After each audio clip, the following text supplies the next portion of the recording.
What's up everyone, how are you all? Today we are back with another blazing Naruto story. What if Naruto was chosen by Kurama to become the beast of passion? If you enjoy, then please like, share and do comments. And also check the description to original creator of this beautiful creation. A small figure jumped from branch to branch inside the forest of death.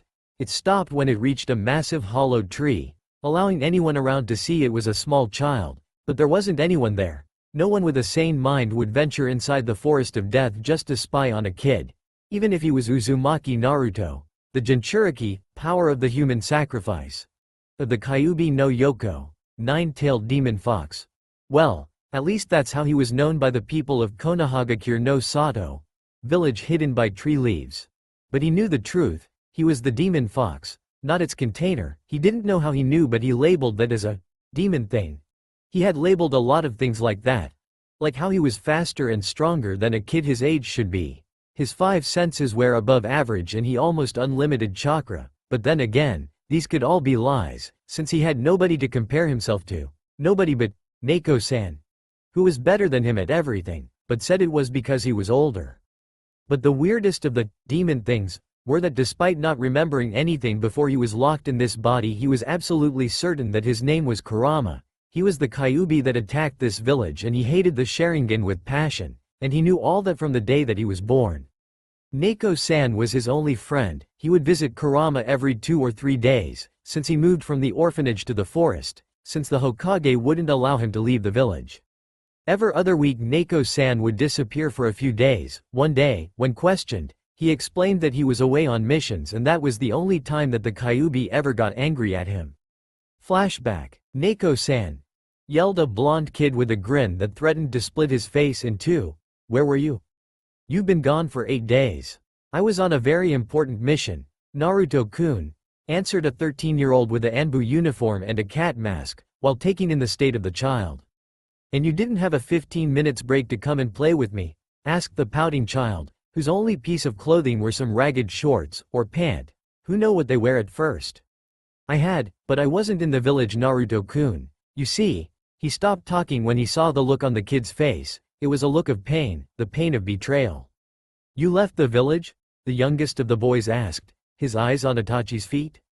You can leave, and I'm forced to stay here? Where they hate me, where they hurt. It was only for a mission, only for a short while, Itachi tried to explain. So? Demanded Kurama, the pain still clear in his eyes, but overshadowed by anger. Why can't I go on mission? Why can't I go away for just a few days? Because you're not a shinobi, answered the older boy, hoping Naruto didn't know about vacations. If he knew civilians could leave, he would be even more sure that it was something to do with him specifically. And what if he connected the dots? And found out about the tenant, that though he had. So, began the blonde, if I become a shinobi, like you, I can go away, even if for a short while? Yes, was all the Anbu could answer. If he hated the village so much that he would walk down a path he didn't understand, just to get away from it for a few days, what would happen when he found out about the fox? The being that could give him the power to punish the village? What do I have to do? Asked the Biju. You have to wait until you are 8, and join the academy, was the answer. Okay, I think I'll go to sleep now. Bye Neko-san, said the blonde as he left, not bothering to look back, and for the first time, not inviting Itachi to share whatever dinner he had. Despite his Anbu training, Itachi couldn't help but be saddened by this. He had taught the kid how to fish, told him to aim the rock where the prey would be, not where it was, taught him how to clean his meal, how to cook it, what plants he could eat, and the boy had thanked him by always cooking for 2, and Itachi always ate, despite the lack of seasoning and the disasters that were his first tries. He knew that if he followed the boy there would be a second meal by his fire, but it wasn't his meal anymore. The blonde hadn't offered. The Uchiha just left, hoping the boy would forgive him, not for going outside, but for not taking Naruto with him. They both knew he could find a way. When Itachi returned 2 days later, the boy had already forgiven him, and never again did he not offer Itachi to share his meal. But with time the Anbu came to regret telling Naruto he could be a shinobi, since he could see that when he left the village for the first time, he might not return. End of flashback. The boy entered the hollowed tree to see something slithering in the dark. Although the moonlight almost couldn't enter the tree, he could clearly see the snake inside, so he carefully picked up a rock and quickly bashed its head with it. He hated killing snakes. They tasted awful and he wasn't starving like in the orphanage, where they barely gave him any food and he couldn't hunt, so he wouldn't eat it, and it had died for nothing. He sighted and threw it far away, so as not to attract wild animals, and laid in his bed of leaves. Only a few weeks until I turn 8. I wonder how long it will take for me to become a shinobi. Maybe Neko-san can help me. He threw me a lot of stuff before. Would it be too much of a bother?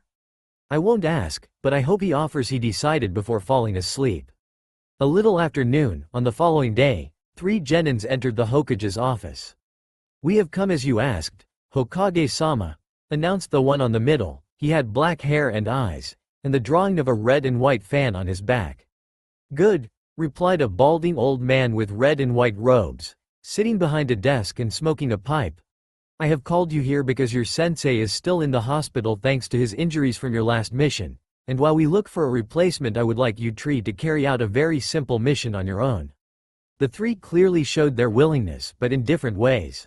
The boy who spoke first had his nose so high in the air that he could see nothing but the ceiling. The second boy, dressed in a black kimono, with 2 red leaves on his chest and a huge one on his back, he had a long ponytail that reached the small of his back. A katana rested at his waist and red arm guards were on his arms. He looked at the sandame like he was unworthy of being in the same room as the old man.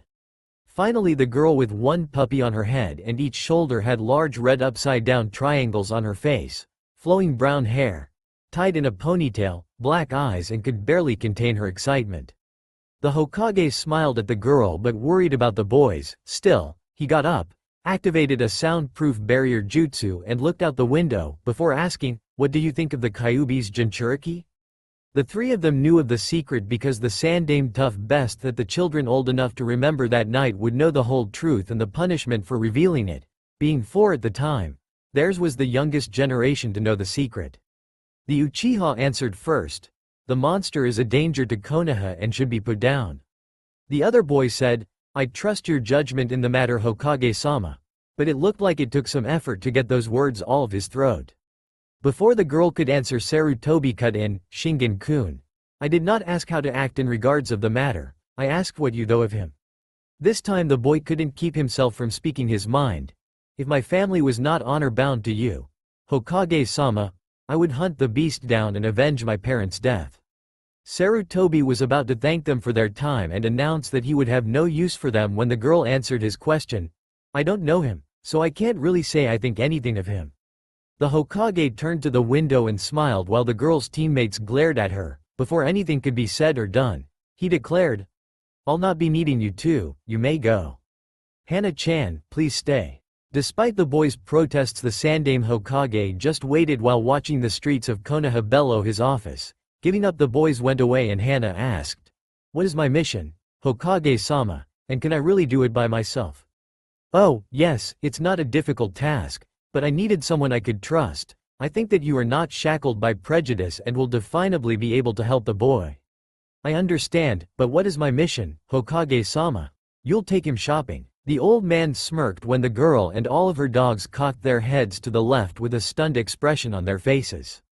Hokage-sama, could you please explain to me why does he need someone to take him shopping? Can't he go by himself? She wasn't expecting a lot, especially after the Sandame said it was not a hard task, but come on. She had better things to do with her time. Not just someone, you? The old man started to explain, you see Hana-chan. I am afraid that shinobi with the prejudices of your teammates would hurt the boy, or incite a mob to do it. But Hokage-sama, you don't really believe that, do you? She asked, surprised. Konoha won't stop to hurt one kid, no matter what's inside him? The Hokage sighed, I'm afraid they will, since they already have. Something like that always happens when he leaves the forest. He's too smart and fast to be caught, but I'm afraid a real shinobi might join in those hunts one days, and he won't be able to outrun them. But if you are there they won't make a move. You are an heiress to your clan, and I know that you'll see him for what he truly is, just a boy, and you won't give him up to those that wish to harm him. The girl found herself seated on one of the chairs in front of Hokage's desk, her jaw almost hitting said desk. So much it dropped. When she noticed this, she took a deep breath to calm herself and answered, Don't worry, Hokage-sama, I'll help him all right. And if anyone tries to harm him under my watch, they have to deal with Inuzuka Hana and the 3 Himaru brothers. She yelled out in the end, with the puppies accompanying her by howling. "Thank you, Hana-chan," said the Hokage. "Please meet him in front of the training ground 44 tomorrow at 10 inches.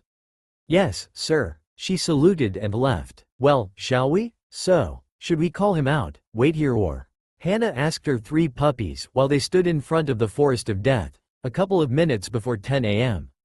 "I say we wait," barked the first. "We could call him, maybe he's not too deep in the forest," offered the second one. "I say we go in there and drag him out, I'm running out of patience," growled the third. "Okay, why don't you guys decide and let me know what we're going to do," said the girl while laying on a nearby bench and quickly falling asleep. On the other side of the fence, the Kyuubi ran, and ran he fast. Looking back he could barely see the tiger that was chasing him. Looking forward he barely had time to jump so he wouldn't hit the fence. The tiger, however, was not so lucky, head-butting the fence at full speed. Luckily the fence was harder than it looked, not even budging from the impact, leaving the beast barely conscious.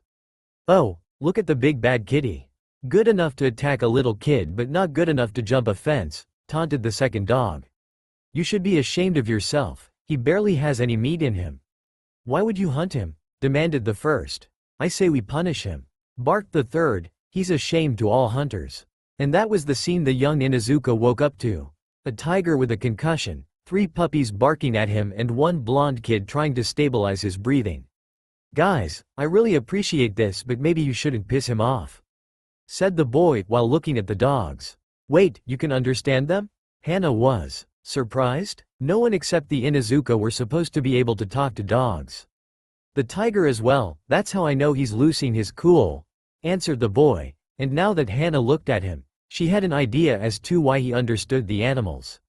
He was wild. His hair, which was long enough to reach his jaw, was a dark blonde with some red at the end. He had small fangs on his mouth, claws on his hand and feet and whisker marks on his cheeks. His only piece of clothing were some ragged shorts and his eyes were red and slitted. He would have a nice face in a couple of years, but he was still just a kid. His body was thin and he had some muscles, but he didn't look strong. He looked like he was built for speed. "Well, it makes sense, you do look like an Inuzuka," she said laughing, before Kurama cut in. "Actually, the Inuzuka look like dogs or wolves, while I look like a fox. Neko-san says we have to pay attention to all the details." The boy was obviously pleased with himself. "Who's Neko-san?" the second dog asked. All of them disliked cats, but he hated them with passion. "Neko-san is Neko-san, he drops by every other day," was the answer. "A cat that can survive the Forest of Death? He might be a worthy opponent," declared the third, with faraway eyes. "Are you the lady that's going to help me buy clothes?" The kid was already in front of Hana. It looked like he decided that the last conversation was over. "Now, there's no need to be so polite, just call me Ne-chan. And yes, I'll be your babysitter today." She finished with a small smile. "Oh yes, these are the 3 Haimaru brothers, the first, second and third," she explained while pointing at them. "Nice to meet you, Kon-san. First-san, Niban-san, second-san, Sanban-san, third-san, Inu Ne-chan, dog sister," he said, bowing to each one, like Neko-san had taught him. "Let's go?" he asked, already on his way. After regaining her composure she bolted after the kid. When she reached, a few minutes of awkward silence followed. Well, awkward for her. The only person he talked to was Itachi, and the Anbu wasn't exactly talkative. Not being able to take it anymore, Hana asked, "So, why are you buying clothes anyway? You look pretty comfortable in your boxers," trying to get the boy to blush. "Oh, I am. But the Kemari Jii-san, smoke old man, said I need at least a shirt to be able to attend to the academy," the boy answered, looking a bit crossed. "Kemari Jii-san? Who's that?" the girl asked, a little suspicious. "Neko-san calls him Hokage-sama, but I don't know why," he said, with a hand on his chin, trying to figure out, not for the first time, why Neko-san though the old man was so important. "The Hokage. Naruto-kun is the one you need to respect. But the boy interrupted her. "Why should I respect him? I don't even trust him. He's always smiling and treating me well, but I've never done anything to earn it. He's up to something," he said, narrowing his eyes. "But you do realize that he's the one who sent me, right? What kind of life did this boy live, where being kind meant plotting?" "Yes, but Neko-san said I could trust you," the boy answered simply. Again with the Neko-san. The girl was now sure he wasn't just a cat, maybe a shinobi that looked like one? Like she looked like a dog? But you know Hokage-sama is the one that keeps you safe from the villagers. Then why did I have to move to a forest? He asked quietly. Why did you go there? Weren't you safe at the orphanage? She asked just as quietly. I was at first, but I think it's just because the villagers didn't have the stomach to hurt a little kid. But as I got older I didn't look as fragile, so they started bumping on me on the street, dropping whatever they were carrying on my head, and the glares just got worse. I could tell I wasn't safe for much longer, I had to get away. He finished, almost whispering. Hana was about to ask what he meant by glares, but they reached the main shopping district, and she understood. Some people would stare at the boy with such hate that she was surprised he didn't run away crying. Others would smirk evilly at him and then see her and look away, muttering curses. Others would, like he said, go out of their way to drop things on him, or just bump him. Fortunately living in the forest made his instincts sharp, so he still had not been hit by anything. Needless to say she was getting angry, so she decided to ask something that was bugging her since they met. How come you don't stink? I mean, you live in a forest, do you bath in a river? Kurama was caught completely off guard by the question but he managed to answer, yeah. Neko-san said I'll get sick if I didn't clean myself. While he was distracted a middle-aged man managed to bump him, actually kneeing the almost 8-year-old in the stomach.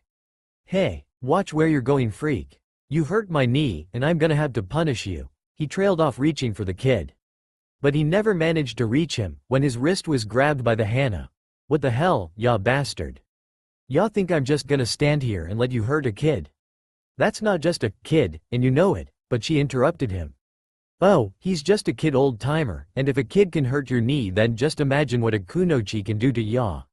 She finished with an evil grin, making the man try to back away, but she didn't let go at first, so when she did he was pulling with such strength that he rolled twice before landing on his ass. Thank you, Inu-ne-chan, the blonde said, after the man was long gone. You're welcome, Naruto-kun. She answered with a smile. Come on. I know a good clothing store around here. She took his hand and dragged him away. Welcome to.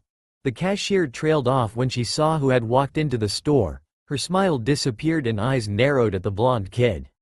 Yeah, it's great to be here, don't ya think so Naruto-kun? Come on, let's make you look cool. Hana said, calming down at the end and dragging Naruto to the kids section. After a while they had chosen a couple of outfits, all missing shoes.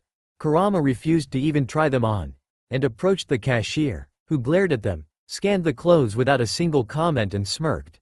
That will be 32,600 yen. Little less than $400. What the hell are ya talking about, ya bitch? That shouldn't even be 8,100, little less than a 100.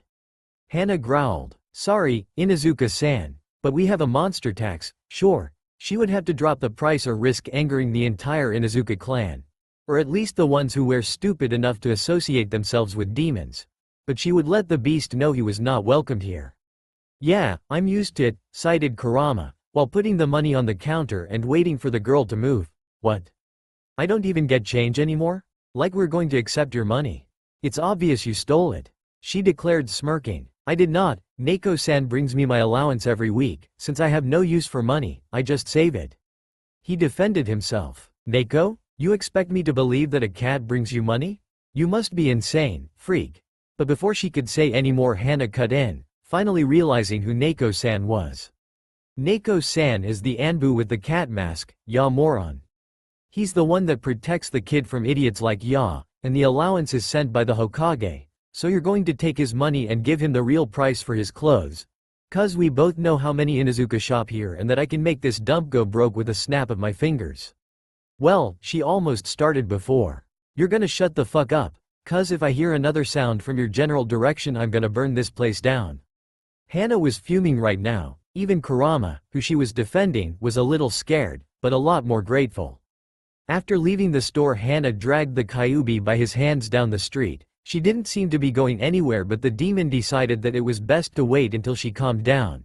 He paid attention to the street around him. He didn't really want to see the glares but he knew that rocks and knives could fly from anywhere so you either pay attention or pay with blood. Then he saw two men approaching his group. One had eyes only for Inu-ne-chan and the other was Neko-san.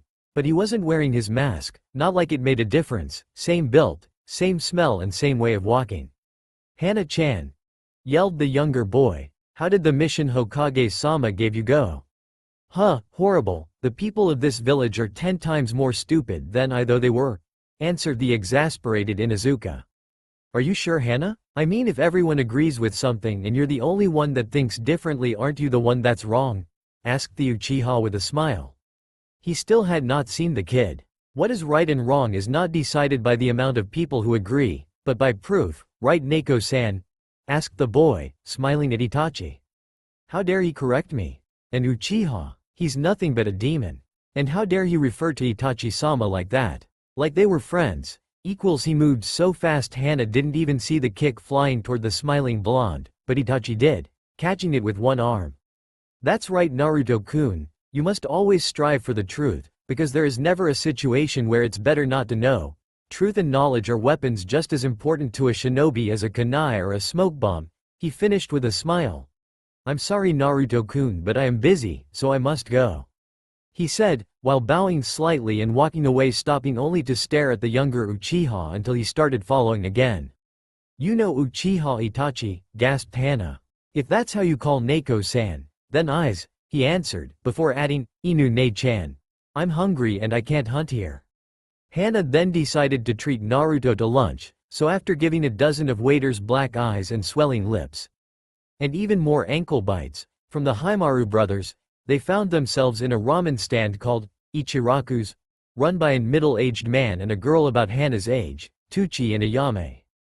They didn't mind Naruto, who was beaming at that discovery, but it was clear that Hana was even happier than the boy, that is until he tried ramen. That stuff was delicious. He wondered if it was because a real cook made it or just because it was awesome. He would have to find a way to try other foods and compare. After a smiling goodbye, Hana led Naruto to the forest of death, a few feet from the fence. "Are you sure you don't want to stay at the compound, Naruto-kun? I can get you a nice room, with a comfortable bed." She paused, trying to tempt Naruto again. "I don't need it, Inu-ne-chan," he said with a smile, but then grew serious. "Besides, it's not like I trust the Inuzuka clan, I just trust you." She immediately pulled the boy in a tight hug, squishing him against her chest. There wasn't much there, but she was still growing, and there was already something, so the end result was a flustered Biju that was hugging her back nevertheless. "Hugging is nice," he decided. "Okay, but if you change your mind you let me know, Naruto-kun," she insisted, "and I'll be visiting you as often as I can, so try to stay near the entrance so you can hear the brothers barking. And be careful of snakes and that tiger. And don't forget to wear one of your new jackets to sleep, or you will catch a cold, and..." She continued, apparently oblivious to the fact that Kurama had lived in this forest for the past 2 years. The kids walked into the gym in an organized line, besides or between their parents or guardians. A lot of them didn't seem pleased that their parents would watch the first day of classes, but Kurama, though it was to be expected. All animals took care of their young, at least until they were adults. Kurama wouldn't mind if he had to be alone. Well, he wouldn't tell anyone he minded, same thing really, but he wasn't. To his right was Inu-ne-chan and to his left Neko Aniki. He asked the boy to call him that after he heard him referring to Hana. Well, he wanted to be called Aniki, but that would do. So not only was he not alone, he had his 2 most important people with him. A lot of the parents weren't pleased that the Kyuubi's Jinchuriki was in the same class as their kids. But the first to complain was quickly silenced by the glares sent by Itachi. Hana and the Heimaru brothers. Funny how a 15-year-old, a 12-year-old and tree puppies are enough to shut someone's mouth without moving a finger, if they're angry enough. "Hello and welcome to the Shinobi Academy of our village. I am Amino Iruka and I'll be this class's main teacher. I will be teaching this class for the next 4 years, with the help of the assistant instructor Mizuki," said a tanned man with a scar running across his face through the bridge of his nose, while pointing at another man with shoulder-length gray hair. Both were wearing the standard chunin vest, with black shinobi pants and sandals. "This class will begin every week with the exercise in taijutsu class, hand-to-hand fighting," whispered Itachi so just Naruto could hear. "Now usually we hold off the actual sparring until a few weeks into the semester, but I'm sure the parents present today would rather see how class go for most of the year, rather than how they go only at the beginning." The shinobi parents seemed pleased with the news, the civilian parents, not so much. Well, since we don't know the strength of our new students, we'll be choosing random pairings. I'll choose a name and Mizuki will choose another, so we can evaluate the children," said Ruka with a smile. "First I'll choose Shikamaru Nara." "What a drag," came a double whisper that only the shinobi and the Kyuubi were able to hear, from a tall man with a black pineapple ponytail and his mini-me. The man was wearing a Jonin vest and his son black shorts and a gray shirt. The boy didn't look very eager to go and his father didn't look like he had the energy to push him. Luckily the mother was there to kick his ass into gear, literally. "I'll go with Inazuka Kiba," called Mizuki, from behind the list of names. "Yuvu, watch me Ka-san." "Nei-san, I'll kick his ass," said a boy in a gray hooded jacket. "Naru-chan," called Hana. "That's my other Otuto. I know he'll be a handful but please don't let him get into too much trouble, okay?" I'll try, but not that hard," answered the blonde while staring at the boy who was taunting his opponent. "I guess that's all I can ask," replied the girl, patting him in the head. "Begin," called Mizuki, who would be acting as referee. The fight was completely one-sided, without Shikamaru being able to throw a single punch, but one thing Kurama noticed was that he was only hit on his arms and legs, never in his torso or face. When the fight was over he saw the differences between the two boys. One, the winner, proud but completely out of breath, and the other calm and collected. He understood why Haihao-kun, Strategy-kun, had tired out a stronger opponent with little damage to himself. The other boy was ready for an ally to finish off. A few fights went by until anything noteworthy happened. Well, more interesting than noteworthy, that being a cat fight with a lot of pushing, clawing and hair pulling between a pink-haired girl and a platinum blonde. From what Neko Aniki had told him and from what he saw from the last fights, they would need a lot of work to become kunoichi. Still, the blonde girl was really nice to look at, but she didn't seem like mate material. Not that he would worry about that for a few years, he tried to convince himself.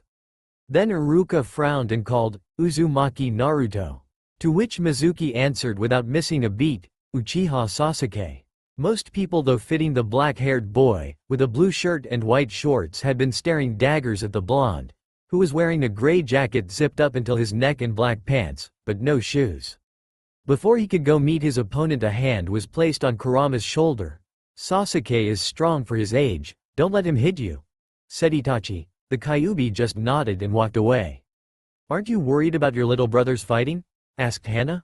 "Sasuke needs to get humbled a bit, it will do him good in the long run," answered Itachi. The Uchiha was about to charge when he noticed the other boy, just standing there. Another person might have noticed his eyes were too hard and focused for just standing there.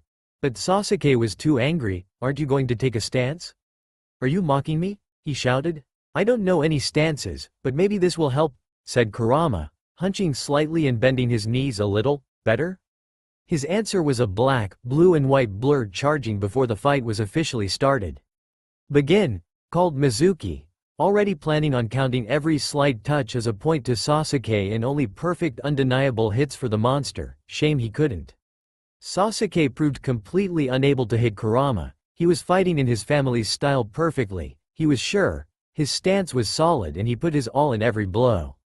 So why couldn't he hit him? The other kid wasn't even using a taijutsu style. He was just throwing himself away from the strikes, his arms flying wildly as if he forgot he had them, but the Uchiha was still unable to grab them. He would spin away from every punch, jump over every kick, until Sasuke lost faith in his style and started attacking randomly. One might think they were the same now, but thanks the Uchiha's attempt to go wild, they could see the efficiency of the Kyuubi's form. Every time he moved, his members would either join the body, making him as small a target as possible, or bend in weird angles so that they could never be predicted. Soon enough Sasuke was tired. Angry and desperate, he threw a punch that was so slow and so heavy that Kurama had time to drag his arm all the way back and put everything he had in a punch, straight in the other boy's face. The kid was thrown back, rolling thrice and landing on his face with his ass up in the air, completely unconscious. After a few seconds of silence, "Did I win?" asked the one standing. "That was a coward's way of fighting. You should be," started Mizuki just to be cut off. "If you're not going to value strategy, then you would be better off teaching them to bash their foreheads together until one is knocked out," yelled a woman who was obviously Hana's mother. "I agree, even if his form is completely bizarre. He has showed us he is smarter and faster than the average kid." Normally Hiyashi wouldn't have bothered helping the boy, but seeing an Uchiha put in his place always pleased him. Well, struggled Mizuki, until Iruka came to his rescue. Correct, and I declare Uzumaki Naruto the winner. Mizuki, please take Sasuke to the infirmary. And along with the parents he noticed a displeasing, to some, scene. The students were looking at Kurama with admiration. He stood there, with a grin that showed fanged teeth. Wild hair covering one of his eyes, looking cautiously at the unconscious Uchiha, ready for anything. The Uchiha on the other hand still had his butt in the air, his clothes that were clean before were now rugged and sweaty, his hair that was once combed and styled was now messy and dirty, blood flowed from his nose and covered his face. It was a sight to behold. The prince of shinobi had been brought down by the prince of beasts. The prince that could still walk did just that, heading for his siblings. When he got there he was congratulated and petted on the head, and he smiled.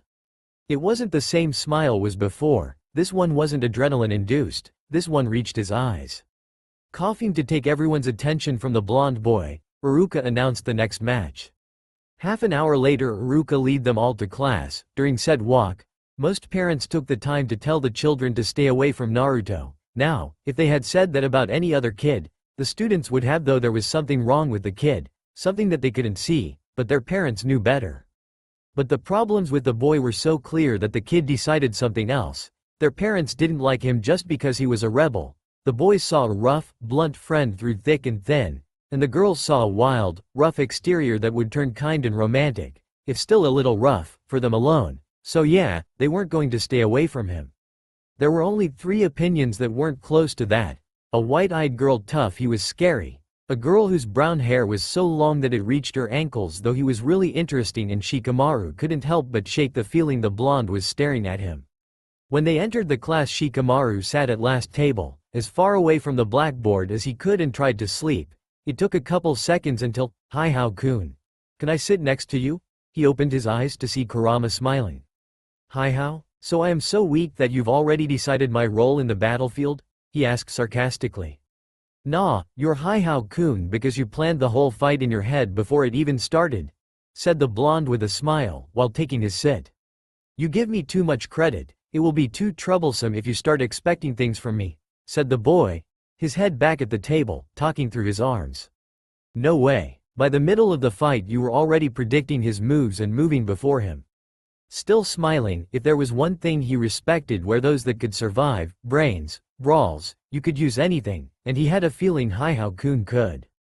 "Fine, just don't tell anyone," he had given up, lowering the boy's image of him. A couple of minutes of silence that didn't bother either of them, until hi. Shikamaru didn't even consider moving. The person was probably talking to Naruto anyway. "Hello," answered Kurama with a small nod, recognizing the blonde girl from the catfight, but now he saw something he didn't notice back them. Her eyes, her pupils was so large she almost didn't have iris. They were a very faint blue. It reminded him of a huge lake. He thought they were really beautiful. Hello? Anyone in there?" she asked, laughing nervously. "Oh, sorry, I got distracted by your eyes. What do you need, Minako-chan?" he asked, hoping to delay her going away. "I asked if I could sit next to you," she said, blushing but smiling with a little confidence. "My name's Ino, by the way." The desks were meant for 3 students. Shikamaru had sighted on the first chair from the right and Kurama next to him, so the one on the left was empty, but not for long. "Of course you can. Oh yeah, this is Hi Hao-kun," he said, pointing at the sleeping boy, who grunted, "Shikamaru." "And Hi Hao-kun. This is Minako-chan," he said, pointing at Ino.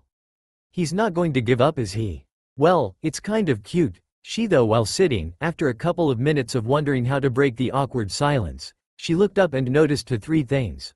1. The silence was only bothering her. 2. Naruto-kun was watching the people in the classroom. He wasn't studying them, trying to catch every detail. He was just letting his eyes wander. 3. He seemed surprised by the simplest things, like a girl braiding another's hair or 2 boys arm wrestling. Before she could ask him why, a girl with really long brown hair, large round glasses, a red sleeveless shirt and brown shorts approached her. "Hello. My name is Anishi Noriko, can you switch seats with me?" she asked, smiling. "Why?" Ino said, "but though, no way in hell. Because I want to sit next to Naruto-kun." He's really interesting, she answered, smiling without the slightest blush. No way. I like sitting here, said the blonde girl, clutching her chair. Well, how do you know you're not bothering Naruto-kun? Noriko's smile was long gone. I asked him if I could sit here. And he said yes. Ino defended herself, but was she being a bother? Maybe he was just being polite. Say Naruto-kun. But she was cut off by Iruka's yelling. Quiet down. Class is going to start. Everybody to your seats, and I don't want to hear a single whisper. In a matter of seconds everyone was seated, but there were whispering. Some students could swear they saw Iruka's head swell like a balloon. Others were muttering something about a genjutsu. The sensei then began an explanation on the founding of Konoha, and Kurama could only hope that there were few classes like this. To put it simply, class was boring, but he forced himself to pay attention.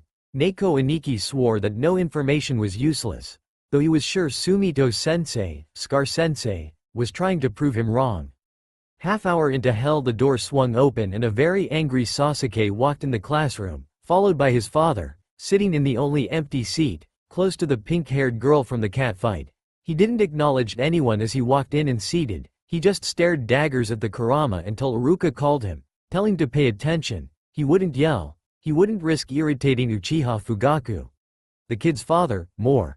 Hell, even he could feel the killing intent he was sending at the blonde kid.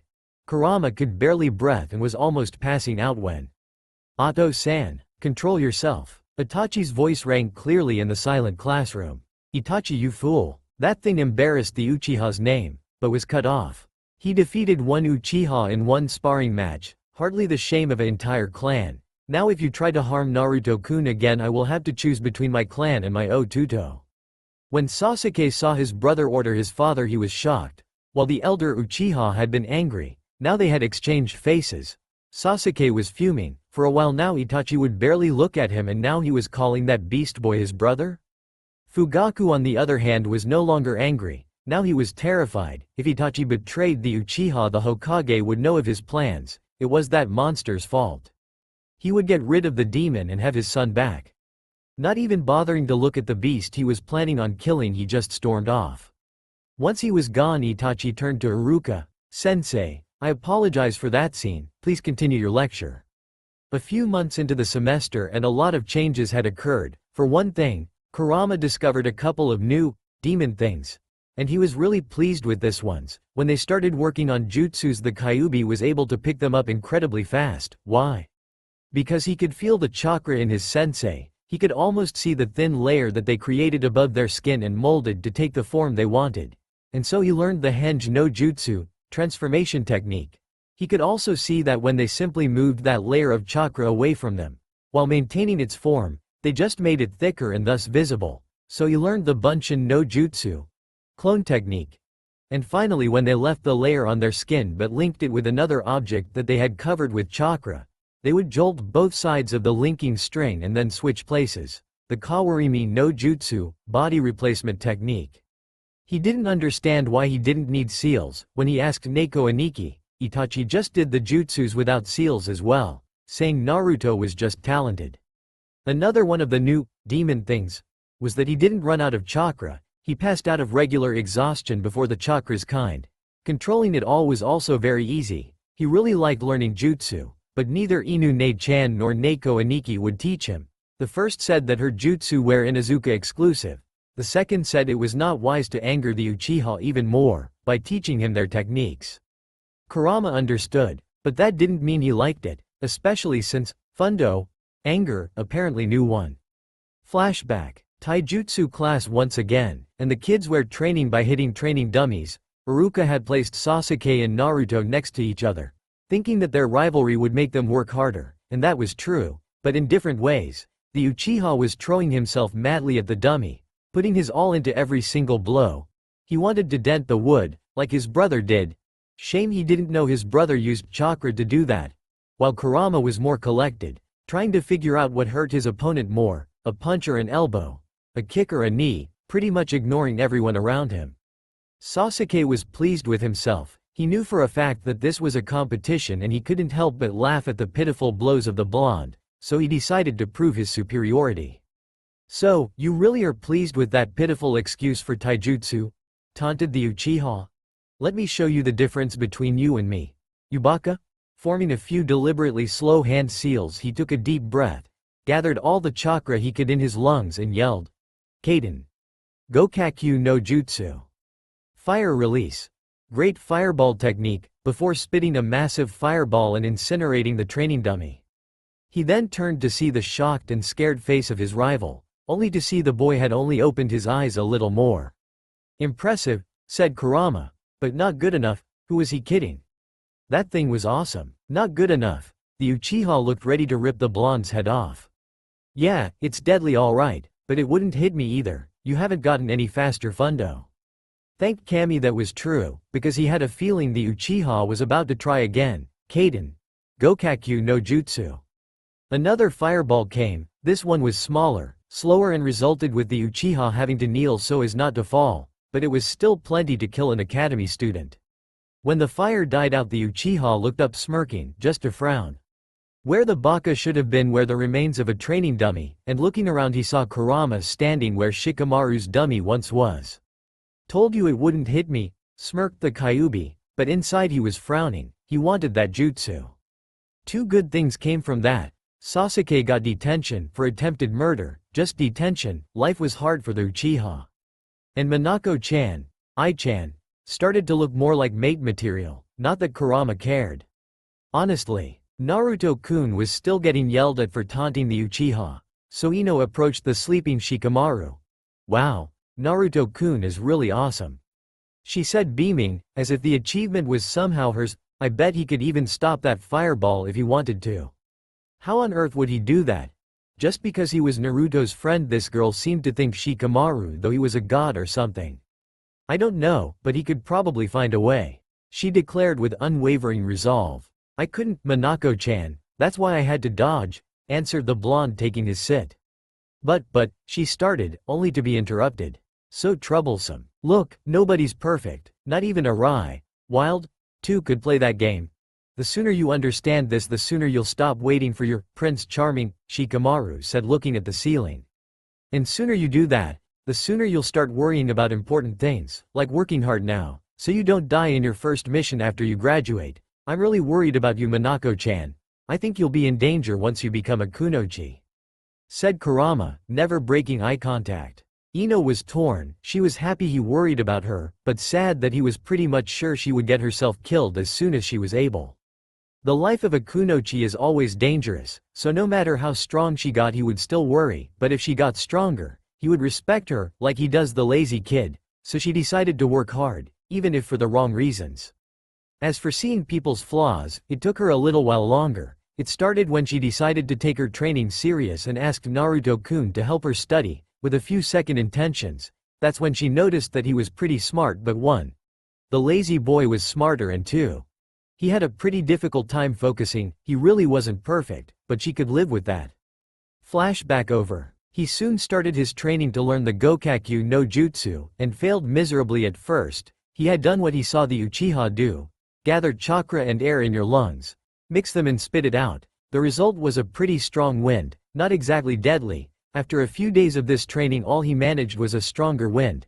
Strong enough to send someone rolling but not much else. That's when he though, maybe Neko Aniki was wrong, and I'm not talented.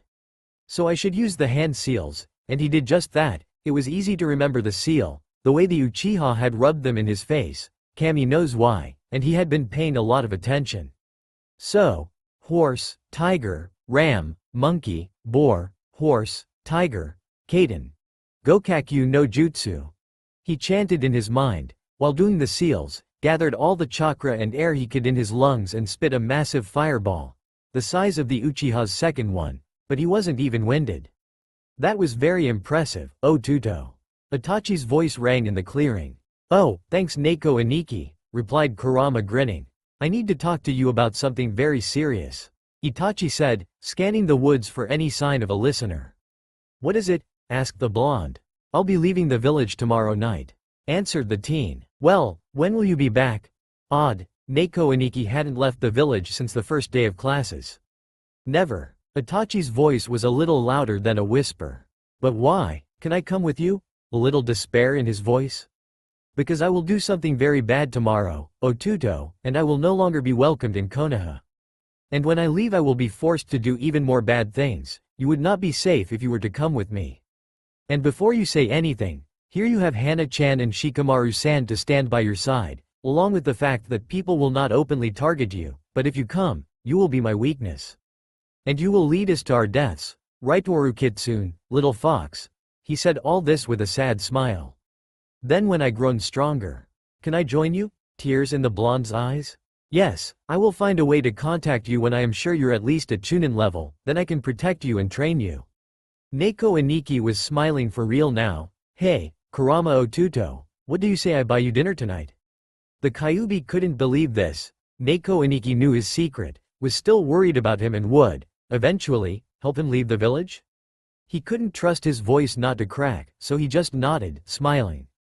The next night came way too fast. Itachi had no real love for the Uchiha clan, but nobody should really enjoy genocide, but he would do what he had to, he would protect the peace of Konoha and Kurama-kun. This was just a regular night, thus most of the Uchiha were already asleep. Only a few guards patrolled the compound, those were quickly trapped in genjutsu and dispatched. Next he entered the houses, cutting the throats of his sleeping clansmen. Until he reached his house, he looked down at his mother's calm face. She was a kind and peaceful woman, but she knew exactly what was going on and didn't lift a finger to stop it. That thought gave him the strength to slice open her neck. With a single choke she died, with a single choke she woke Fugaku. Itachi, what have you done? The Uchiha clan head was already halfway across the room.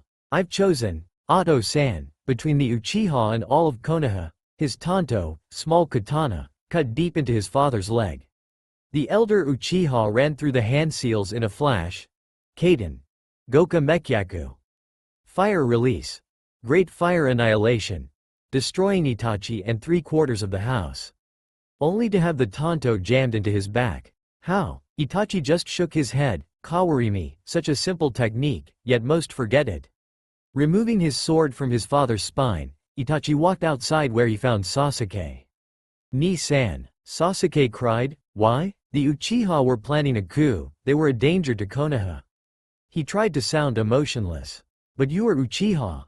The boy's sobs almost kept him from talking. Unfortunately, he moved in for the kill, but stopped. Behind his former brother, stood 4 men in black cloaks with white human-animal hybrid masks. Root? I can't really hope to defeat you all before your reinforcements arrive. Very well, at least let Danzo know that I am watching, and if he makes a move against my Otuto, I will destroy everything he has built. One of the cloaked men nodded. But you were about to kill me, cried Sasuke. You haven't been my brother for a few years now, Sasuke. He used Shunshin no Jutsu, body flicker technique, to disappear. In a few seconds Sasuke started hyperventilating and the rude operative that had nodded knocked him out, creating a cage bunshin, shadow clone, to carry the boy to the hospital, while ordering his men to salvage the bodies, which they did, with the help of more cage bunshin. The rumors spread like wildfire. One night the Uchiha were one of the most powerful clans in Konoha. In the morning they were all dead, except for 2, one in the hospital and the other a missing nin responsible for the butchering that took place. And everyone knew why, or though they did, there wasn't a single person in the village who hadn't heard of Itachi's declaration in the classroom, and only a few who didn't know of the Uchiha that were seen walking around the forest of death and then, never seen again. It looked like Fugaku indeed made his son choose between his clan and the Jinchuriki. Now, most people would have called for the boy's death, like the last Uchiha in Konoha was doing. But they felt it was unwise, especially since no one in the council was backing Sasuke. Inside the forest of death, Kurama was panting while staring at a badly burned tiger corpse. That was his 3rd tiger today, along with 2 giant snakes and 4 boars. He didn't have the strength to face any shinobi yet, so this beast were going to be his challenge for as long as they could harm him. He would train, he would fight, and he would survive until Itachi came for him. And then, he would be free. 3 years have passed since the Uchiha massacre. Kurama has just started his 4th and final year in the academy, and a lot has changed. For example, there's a 3-way battle for the title of Rookie of the Year. One contender being, much to everyone's surprise, but Kurama's, Nara Shikamaru. At first the boy thought that the tests and lessons at the academy were too troublesome to bother with. But he soon found something that was an even bigger bother, that being the Kyuubi's speeches about how he was decreasing his chances of survival by not knowing his limits, which would lead to him overestimating his brain and getting himself killed. And so he started taking instead of sleeping through the test, and guess what? Since the second month of classes of their first year, he has been the top student in all academic subjects, now to the biggest surprise, especially for him. He liked it. The score for each and every test were announced aloud by the sensei so as to promote rivalries and competition between the students, so after every test, when Iruka called his name, Shikamaru would lift his head from his table and see most of the class staring at him with envy in their eyes. He remembered looking at the village's jonin with those eyes. He knew they were the ones that survived, that made a difference in the village, the ones that mattered. And now people were looking at him like he used to. Putting his brain to work, he realized that if he wanted to matter, he couldn't be a one-trick pony, as Arai had put it. Strategy only works if it takes your enemy more than 10 seconds to kill you. So he started taking the physical classes seriously as well, but he didn't have the same success. If he got all 10s in the paper, he got around 8s in the gym, finishing with 18 for a total score. Kurama was the exact opposite, a perfect score in the field and always around 8 in the classroom. Is not that he wasn't smart, he was very intelligent and he studied hard, but the tests they had were made so that it was easy enough to pass, but almost impossible to ace. The only 2 students had aced any tests in this 3 years were Haihao and Haruno Sakura, some pink-haired loud-mouth that was the president of Sasuke's fan club, but she only managed that twice, though she still had the second highest test score, almost every time. Back to what matters, Kurama also had a total score of 18. Now he could have gotten ahead of Haihao when the latter was still too lazy to write down the answers on his tests. But he also had a small down period. When Neko Iniki left Konoha, he tried isolating himself from everyone, but found out that he couldn't. Inu-ne-chan, Minako-chan, Haihao and Kagawa-chan, Fur-chan, Noriko, were his family and he needed them now, more than ever. With time he returned to himself, but in those few days any doubt that his class had that he had corrupted Itachi and orchestrated the Uchiha massacre disappeared. Expect for Sasuke's. But what did you expect? During those days they didn't hear a single speech about how Shikamaru had the potential to survive, which they used to hear at least twice a day.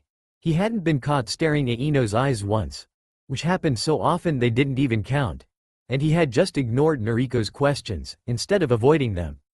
It was clear for everyone, except the Uchiha, that he would have rather be targeted by the Uchiha his entire life than lose his brother. But that was a long time ago. By the time the village was no longer fearful of Itachi's return, and was calling for the boy's execution, he was back to his old self. The last contender and favorite for the title was Uchiha Sasuke. He was the favorite because he has the whole school, except his own class, cheering for him, as well as council members visiting the school often and showering him with praises. He was the heir and last hope of the Uchiha clan, of the Sharingan, and the council would do anything to keep him happy. They even proposed to rig his tests, as well as Shikamaru's and the demons, so he would surpass them. But the motion was quickly denied by the Hokage. He even stationed a couple of Anbu at the school to make sure the council didn't try it anyway, but he couldn't keep them from spoiling the boy rotten and poisoning his mind against Kurama and Shikamaru. As long they didn't mention any S-class secrets, they were completely free to encourage the rivalry between some students. But spoiled or not, the Uchiha was in the race by his own merit. He might not be as athletic as the Kyuubi or as smart as the Nara heir, but he was the second best in gym. Usually he would have scored perfect 10s in that class, but that's not how the grading system worked for those classes. The best student would set the 10, and as close you got to his time in the races, or his points in sparring, was as close as your grade came to 10, which meant Sasuke always got something around 9, because when it came to anything physical, he couldn't match the blonde in anything. For all his talk about speed and dodging, by now, Kurama was stronger than Sasuke. In academics he also never beat Shikamaru. His grades, again, always close to 9, once or twice he beat Sakura, but never Shikamaru. Still his grades also added up to 18, his downtime also being after Itachi's departure, but for different reasons. Still, this year would settle that particular competition. Going back to the mere mortals that weren't in the race, we have 2 additions to Kurama's group. One he liked a little, another he couldn't care less. The one he paid attention to was Akamichi Choji, or Niku-kun, Meet-kun. Though the boy would survive a long time in the woods, since he wouldn't have to look for food for some time, the kid was also kind, polite and would share his food with them. But he had no confidence and was content to watch Arai and Haihao from far. Like he knew he wasn't good enough to even try and stand with them. And neither of them were the type to go help someone until they earned that help. You don't have to get up after you fall, but you have to at least try. The other one was Hyuga Hinata, Mugan-san, Silence-san. Although she wasn't afraid anymore to be in the same room as Naruto-san since Itachi's departure, it's kind of hard to be afraid of someone that does nothing but mope around. But now that he was back to his usual survival of the fittest self, she was too afraid to talk to him, so he just ignored her. Ino had the 3 best years of her life so far. At first she was worried about all the competition she would have for Naruto-kun. But thanks to the whole Uchiha thing, the only girls she had to worry about were the ones in her class, and between those the only real danger was Noriko. But she was winning, there was no doubt about that. Whenever he wasn't focused on something he would be looking at her. He claimed to like only her eyes, but she could see his own following her hair, her mouth, all of her movements. He was even worried about her enough to help her discover her elemental affinity. Now, what happened was, Kurama couldn't figure why he couldn't make a fireball as big as Sasuke's, who continued showing off that skill and its growth. No matter how much he tried, he had reached his limit. He couldn't fit any more chakra or air inside his lungs. That was when Sumito-sensei gave a lecture on elemental affinities, and some research guaranteed him that the Uchiha were known for their high fire affinity, so he decided to find a jutsu that matched him. With a henge he bought one of those pieces of paper that showed your type of chakra, but when he used it, nothing happened. So he had asked the first friend he met to try it, and the paper crumbled at Ino's hand, showing her earth affinity. She was so excited that he decided to find a jutsu for the two of them to learn. After buying the scroll, with another henge, and learning it himself, he threw it to Ino, because he knew he would receive a hug. Not one of her good morning or goodbye hugs. One of the long ones, his favorite kind. The result was that they both learned the Doten. Gansetsukan, Earth Release. Rock Section Cane. Though after some training Ino's was stronger. She worried that Naruto-kun would hate her, but was relieved when he just smiled and swore to catch up. Finally, Kagawa-chan was even more interested in Naruto-kun. She couldn't spy at him at home because she wouldn't survive a minute into the forest of death. And she never got a real answer out of him. Whenever she probed him for information, which was often, "Why do you have claws and whiskers?" "Kekkei Genkei. Why are your eyes red?" "Kekkei Genkei. What's your favorite food?" "Kekkei Genkei. What's your favorite color?" "Kekkei Genkei." All she could do was observe and exchange information with Ino. They found out a couple of things, like the fact that he would henge into Hana-san's tuto so they could eat at most restaurants in town.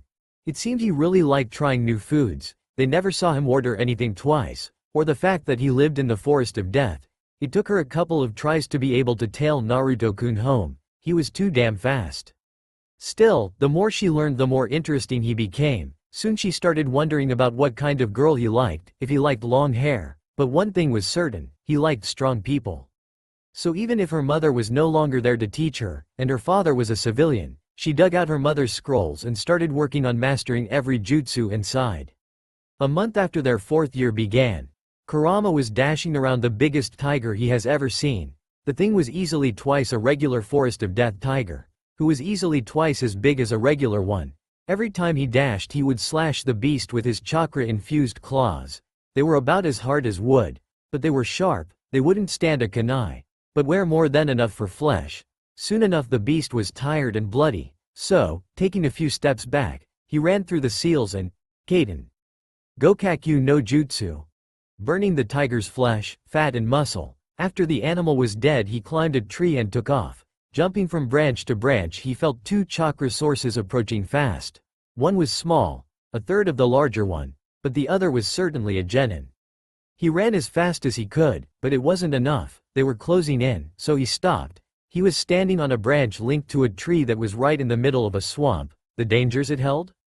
Only he knew. "There you are, freak!" yelled a blur, trying to swipe at him. Kurama dodged and both landed on different branches. A small black dog standing next to his attacker. "I swore to my mother that when I became a shinobi I would avenge her." "Well, now you're going to pay, you damned fox." Kurama said nothing. The genin was clearly an Inuzuka, the red triangles, the gray vest and, of course, the dog. He might not remember, but he probably did kill his mother. But that was another him, he would not pay for that crime. Crouching low, he took his stance. Help would not come and he could not outrun the Inuzuka. He had to think of something. Nothing, huh? Too scared to talk, or don't you feel any guilt? Demanded the boy. Enough. If you won't talk, then I'll just kill you. He crouched as well and the dog jumped on his back. Shikyaku no Jutsu. 4 legs technique. Jujin Bunshin. Beast human clone. Kurama's eyes widened when the boy's feature became even more wild, with larger fangs and longer claws, and the dog on his back turned into a copy of him. Both smirked. Gatsuga. Fang passing fang. That was the Kyuubi's only warning as his 2 opponents turned into spinning blurs and shot towards him. He dodged, but it was close. For a full minute he could do nothing but dodge. Then the technique became a little slower. It's now or never. He turned to see one of the drills behind him. He ran through the seals. Kaden. Gokaku no Jutsu. Spitting fire. His eyes only widened more as the drill dove through the flames. He tried to dodge but was hit in the hand. Several cuts appeared in his left wrist and hand. No more seals.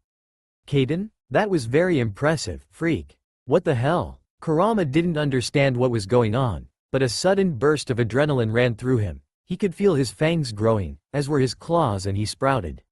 A gray tail? And dog? No, wolf ears? He didn't understand, but he noticed one thing. His chakra was like an Inuzuka's. It was wild, difficult to control. He smirked. Dangerous. Shit, shit, shit, shit, shit, shit, shit. Hana was not in the best of moods. Her mother asked her to bring one of her cousins for his surprise 2-month evaluation as genin. She found out he had left the compound and her mother ordered her to track him down. And when she did, she reached the fence of the Forest of Death. She followed his scent but couldn't run as fast as she wanted to. The brothers were now too big for her to carry, but weren't as fast as she was, so she had to slow down.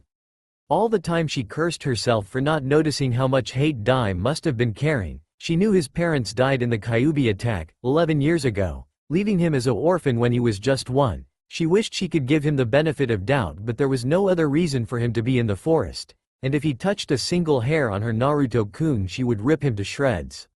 She was getting closer, she could smell them. But Naruto-kun's scent was different. It was closer to hers than usual. It was still him, but it wasn't hard to figure out how the jutsu worked. Focus your chakra on your nose.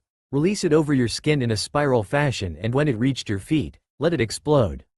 He had no clue how long he would be able to hold it. It would take a lot of concentration to hold it while spinning like that, so he waited until one of the drills was 8 seconds always from him. Gatsuga. He shot forward. Both moving, they would clash in half the time. 1 second, all is good. 2 seconds, getting dizzy. 3 seconds, lost control. He was sent flying but was able to grab a tree. He didn't like how he lost control, but he saw one thing clearly: his spin was stronger. And the other drill was coming towards him. Hana arrived in the swamp and saw a Gatsuga a couple of seconds from hitting Naruto-kun.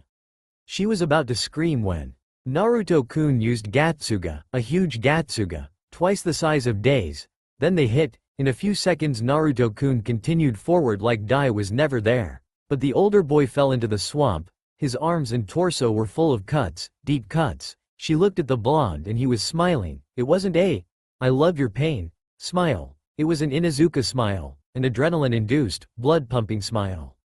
Then it disappeared. He looked sad. She looked down at Dai and saw him moving. He would continue to fight.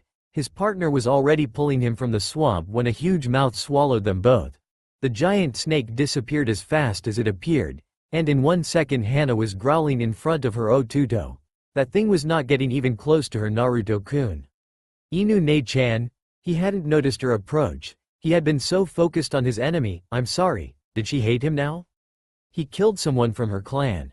You did nothing wrong, Naruto-kun. You just defended yourself. I'm just sorry it had to be this way. She then hugged him and used Shunshin to get away from there. When they reappeared, Kurama told her they were close to his home. She nodded and followed. When they arrived on a giant hollow tree, she was struck with sadness. This was where Naruto-kun lived.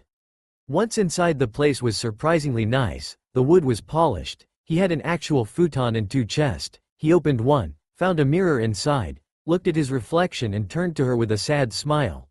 Now I really do look like a dog, Inu Ne-chan. She hugged him, hard. She did it a lot but he never complained. Naruto-kun, I think I know how this happened. Do you know about the time the Kyuubi no Yoko attacked this village? She asked. She didn't want to tell him, but she couldn't let him go through this without knowing. I know everything, Inu ne-chan. Neko Aniki already explained it to me. She was relieved to say the least. She didn't think she would be able to take the look of pain when he heard the news. Thanks, Itachi-san. But there's something you don't know. Please remember that this is no more my choice than what you were about to tell me. And please, if you don't want to be my ne-chan anymore, don't say anything, just walk away. Naruto-kun, there's nothing that would make me want to leave you.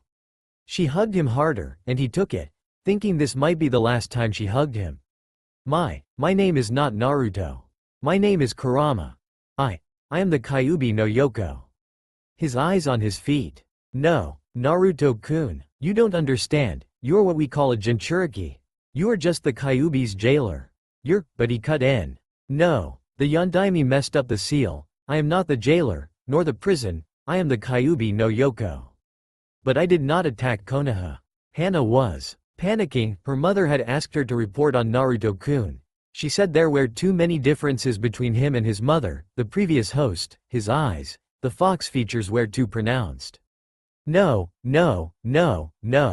There had to be something. Naruto-kun couldn't be the demon, there had to be a way out. Wait, what do you mean when said you didn't attack Konoha? You said you were the Kyuubi, was she crying? When the Yondaime locked me in this body he killed me. I don't have any memories that are not from this body. Inu ne-chan. He said her nickname quietly, as if asking if he could still call her that. I am still me. I don't want you to hate me, not you, not Neko Aniki. I can take anyone else hating me, just not one of you. She just hugged him even harder. She had already decided, he was Naruto-kun. No matter what his name was, or what he was still her Naruto-kun and she was still his Inu ne-chan. It scared her how easily she accepted it, but it didn't change her mind. She would protect and take care of Kurama-kun. Nothing would ever change that. Utatane Kaharu, one of the elder members of Konoha's council, couldn't help but smirk as she walked toward the emergency council meeting. The matter to be discussed was the murder of Inuzuka Dai at the hands of the demon fox. Finally, she and her allies would have the support of one of the major clans in their quest for the monster's execution. When she entered the chamber, she noticed that her mood was shared by all of the civilian council, except for Danzo, who declared himself unwell and would not be making an appearance. Among the shinobi side of the council, all the clan heads showed themselves as indifferent, but most of them were just masking their feelings, except for Inuzuka Sume. She was angry, very angry, and she was showing it. Once the Hokage arrived, before he couldn't even speak, Sume stood up, walked to the middle of the room, and when Kaharu prepared herself to hear the demands of the demon's immediate execution, she bowed low. Hokage-sama, please allow me to formally apologize for the actions taken by a former member of my clan against one of the future shinobi of Konohagakure. If Dai was still alive, he would have been punished in the full extent of the Inuzuka law and then delivered to your authority to face the justice of Konoha. However, he is not, so the most I can offer is monetary compensation to the young Uzumaki and a guarantee that no Inuzuka will ever try something like that, ever again, and I will make sure they are aware of the consequences should they disobey. The expressions on the civilian side of the council went from wide eyes to slack jaws. The shinobi remained impassive, they had always known what was going to happen. But, Sume-san, the beast murdered a member of your clan. Surely you don't plan to let him walk away unpunished? Shrieked Haruno Kimiko, a slightly overweighted woman with bright pink hair. I would never let the murder of a member of my clan slide, but no such thing has happened in some time, growled Sume, before returning her attention to the Hokage. Agreed, we have an eyewitness that confirms that Naruto acted in self-defense and didn't even deliver a death blow, not to mention the presence of the young Inuzuka in the area where Naruto spends most of his time. Sume-san, we can discuss the amount for the compensation at a later date. There is not need to do so now, declared Sarutobi. Is there anything else, or was this the only topic for the meeting? I believe it was, Hokage-sama, but if you would allow, I would like to know what exactly happened in the training ground 44. How was an academy student capable of defeating a shinobi, even if just a genin? Inquired Hyuga Hiyashi. From the report of our eyewitness, Miss Inuzuka Hana, Naruto was able to survive the Gatsuga technique until Dai gave him an opening, With one strike the boy was sent into the marsh below them, and both he and his partner, that jumped in to save the boy, were swallowed by a giant serpent, which are uncommon in the swamps of the Forest of Death. I believe that was Naruto's intention. Sarutobi was not pleased with this event, but he couldn't help but be proud of Minato's son. He knew he couldn't take the genin in a fair fight, so he used the terrain and his opponent's unfamiliarity with it to his advantage. Must Hiyashi? I think he has potential as a shinobi. Would you considering offering him to a jonin as a personal apprentice? He has already been requested. In fact, this gathered everyone's attention, by Hitaki Kakashi, a few months ago. But Hokage-sama, interrupted Homura Mitokado, a civilian now, but a former teammate of Sarutobi's, Hitaki must teach the Uchiha heir on how to awaken and use the Sharingan. I know, Homura, we can't afford to have Sasuke master his Kekkei Genkei on his own. It would take too long and make him an easy target until he succeeded, and since they are both on the top of the school's ranks we won't be able to put them in the same team. This is also true for the Nara prodigy, so I had to deny Hitaki's request, but I believe I have found him a good teacher, though that is all I will say in the matter. Now, is there anything else? No one said anything? Then this meeting is over, you are all dismissed. The only shinobi that didn't leave in a good mood were the Inuzuka and Nara clan heads. The first for obvious reasons, the second, troublesome boy. No one had ever said, Nara, and, prodigy, in the same sentence before. You're drawing too much attention to yourself. That's not how a strategist to act. It was the last day of school, the Rookie of the Year was about to be announced, and after that the team placements. Everyone expected a happy but slightly tearful Iruka to enter the class, when a frowning and cursing one did. The students couldn't help but question. Is everything okay, Iruka-sensei? Asked some girl in the front row. Not really, Eri-kun. You see, the council decided they know better than me which one of my students is the best, so they will be the ones declaring the Rookie of the Year. He finished, looking at the door. Please come in, Homura-san and Utatane-san. The two councilmen did, while glaring daggers at Iruka, who just took his seat at the teacher's desk and waited. This year there was some competition for the title of top graduate, but we are sure we picked the best student. We have analyzed your grades since the beginning of your first year, and the one with the highest total score is, obviously, Uchiha Sasuke. Homura declared to two smiles, Sasuke's and Sakura's, 3 frowns, Iruka's, Kurama's and Shikamaru's, and 26 glares, followed by a lot of yelling. There's no way in hell Naruto-kun didn't win, a girl's voice. Please, Shikamaru-san was always on the lead, a boy, and many more followed suit. Iruka, control your class, demanded Kaharu. I'm sorry, Utatane-san, but you told me not to interfere until you were done, and you still haven't given Sasuke his special Hite 8, he said, grinning. Sasuke-kun, Kaharu tried to yell over the students' voices, come grab your Hite 8. Quickly. But the Uchiha took his time, getting up slowly and walking deliberately slow. My class is full of idiots. How dare they think those two weaklings could even begin to compare to me? An Uchiha and elite. One is the heir to a clan that won't move until their women tell them to. And the other is some clan-less freak that lives in the woods. When he grabbed the Hite 8, Iruka moved to calm the class down with his genjutsu. When he finally did, so what now, freak? I have proof that I am the best. Not that I needed any, I am an Uchiha after all. The grin plastered on Sasuke's face had a little crazy at the edges. Congratulations, Fundo, smirked Kurama. But you do realize that your proof still doesn't make you fast enough to hit me, right? By the time Sasuke moved, Iruka was already grabbing him. He is a Chunin, Sasuke. You are both Konoha shinobi now. If you attack him because of a taunt you won't get detention, you will be sent to jail. Let go of me, Sasuke ordered. Now. Yes, Iruka, put him down. Homura was beside them. Yes, sir, but if he tries to attack anyone else I'll just grab him again. He let the Uchiha go. The boy didn't say anything, just stormed to his seat.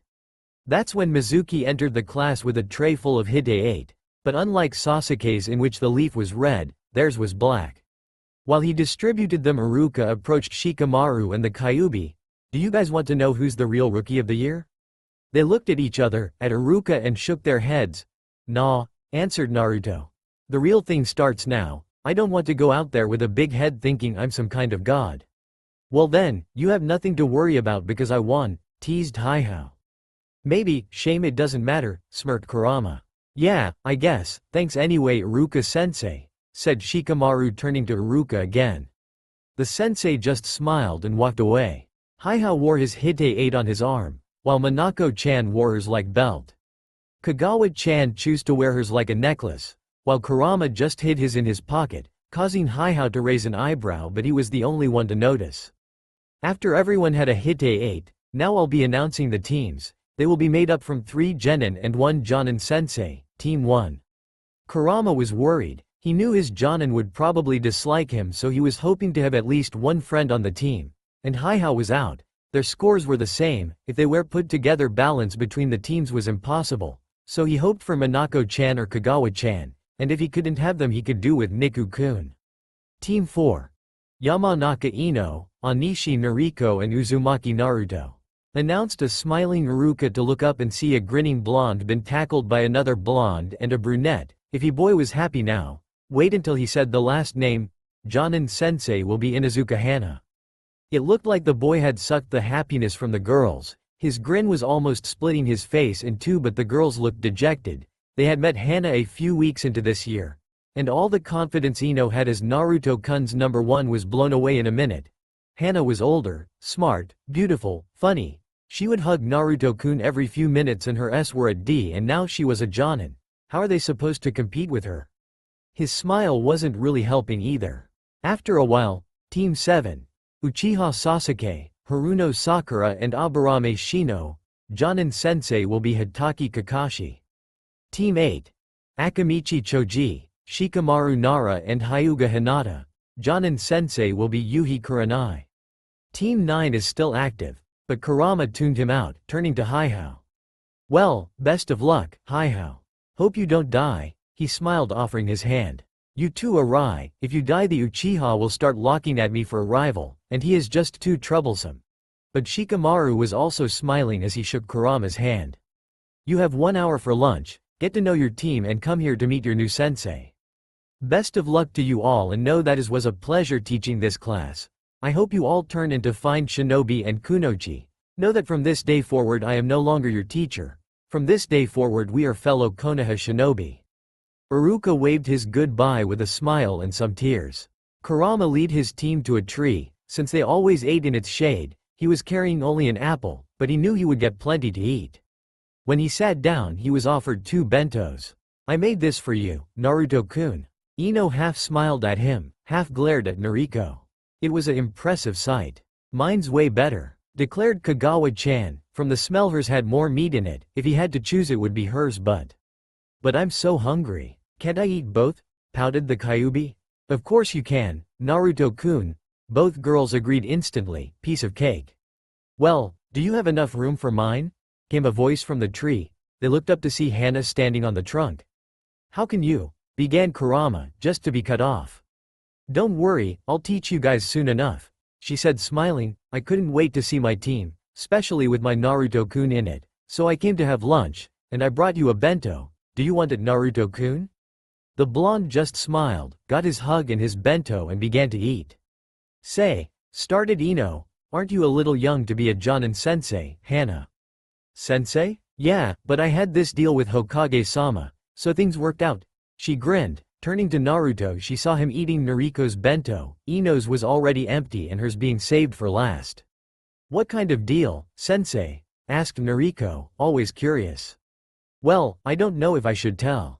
Meh, who cares, she decided. When I first met Naruto-kun I asked Hokage-sama if I managed to become a Jonin before Naruto-kun finished the academy, I could be his sensei. So you went from Genin to Jonin in 4 years, just to train me? Kurama was already done eating. Yup, I couldn't trust my Naruto-kun to anyone else, she said, hugging him. Now, I should start this with a team introduction, but we all know each other. So just follow me, so I can give you guys the Genin test. That's when she took off running. There's another test? Being on this team was her best chance to learn about Naruto-kun. She wasn't going to fail. Yup, and if you fail you guys have to go back to the academy, she grinned. Looked back and was met with 2 scared and 1 bored look? Big deal, if we fail a real mission we die, stated Kurama as a matter of fact. Yup, so there's really nothing to worry about.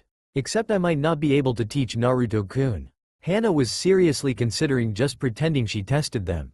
They arrived at an almost deserted training ground. Except for 3 figures, they were greeted by the Himaru brothers.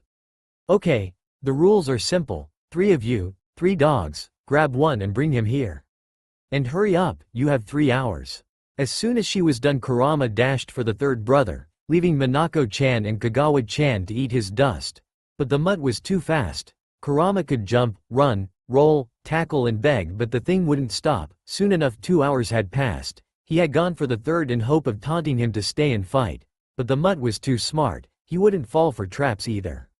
What to do? What to do? That's when he noticed Kagawa-chan running after the 1st, to his right. Wait, what if we catch them all, by ganging up on them, one at a time? Making his decision, he abandoned his hunt for the 3rd and called Minako-chan and Kagawa-chan. Girls, I don't think we'll be able to catch any of them without help. I say we work together and catch them one by one. Okay? Please, I'm almost out of chakra and not any closer to that thing. Nariko was not having fun. I'll always help you, Naruto-kun. Ino wasn't very tired, maybe because out of her jutsu the only one useful for a moving target is her elemental affinity. Good, here's the plan. Hey, get back here and fight, mutt. You're nothing but a coward. The 3rd brother knew he was just being batted, but it was getting harder and harder to swallow the insults. He looked behind him, surprised to see the brown-haired girl, and not Kurama. He stooped for a second, before remembering the competition and restart running. In a couple of seconds Kurama was in front of him, running through the seals.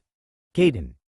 Gokakyu no Jutsu. A huge ball of fire exploded in the dog's path. He turned left. Doden.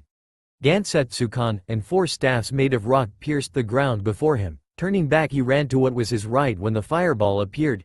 Heya Habi. Kagawa-chan's hair grew even more, slithered toward the target and wrapped itself around the 1st brother. Naruto-kun, how can you use Sasuke Tomi's jutsu?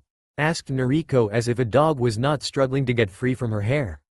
Hard work. Now, we need to keep him still while capture the other brothers. Kurama was sweating, and the 2 girls were panting. Why? Asked Ino. We already have one. Geez, Yamanaka, we each need 1 dog to pass. The 3rd brother had given up. Besides, this place was soft and warm. No we don't, Anishi, Hana-sensei said. Grab one and bring him here. Not grab one each. Then the other 2 dogs appeared by Shunshin, along with their partner. She's right, I didn't expect any of you to catch them alone. By the way, the 3 hour are up, she said grinning. Oh, then I guess you're the only one that passed Kagawa-chan, congratulations. Damn it, he really wanted to be on this team. Yeah, we will do better next time. At least I will go back with Naruto-kun. No way, I won't stay here alone, she said, freeing the 3rd brother. I'll go with you. Good thing you don't have to. Hana's grin was even wider. This test is just meant to show you that there's a lot you can't do on your own, and most of those things you can only do if you work together. Since you did, you all passed the test. Congratulations, Genins of Konohagakure. Before she was done, Kurama was already being tackled to the ground and then pinned down by his teammates. So when do we start training? Asked Kurama, with fire in his eyes despite his position. Tomorrow, Otuto. And the day after, we start doing missions. So go home and rest up, cuz I'll be working you all to the bone from tomorrow onwards. She hugged Kurama goodbye and used Shunshin to get to the Hokage's office to give her report. There's a first time for everything. Whenever Tora was returned to the fire daimyo's wife, he would try to get away while being crushed by her hugs, but this time, the cat was hugging her back, like whatever was out there was more dangerous than the former bane of its existence. Oh, I missed you too, Tora-kun. Come on, let's go home. She left without saying a word to Team 4, not that they cared, but that was just rude. Well, congratulations on your successful mission. Will you be taking another one today, Hana-san? Asked the Chunin that was handing out missions today. Nah, we'll get some more training done. I think that soon enough they'll be ready for AC rank. She answered grinning. Before they could walk away, Team 7 walked in. Team 7. Hitaki Kakashi, reporting a mission successfully completed. He then turned to Hana. Ah, Hana-kun, how is your team doing? Well enough, Kakashi-senpai. She answered politely. We're off to do some training now. Good, it's important to balance training and missions so that they gain strength as well as experience. Kakashi gave her a smile. From behind his mask, why don't we do some inter-team sparring? It's best that they fight different opponents than the ones they're used to. Okay, when can we schedule it?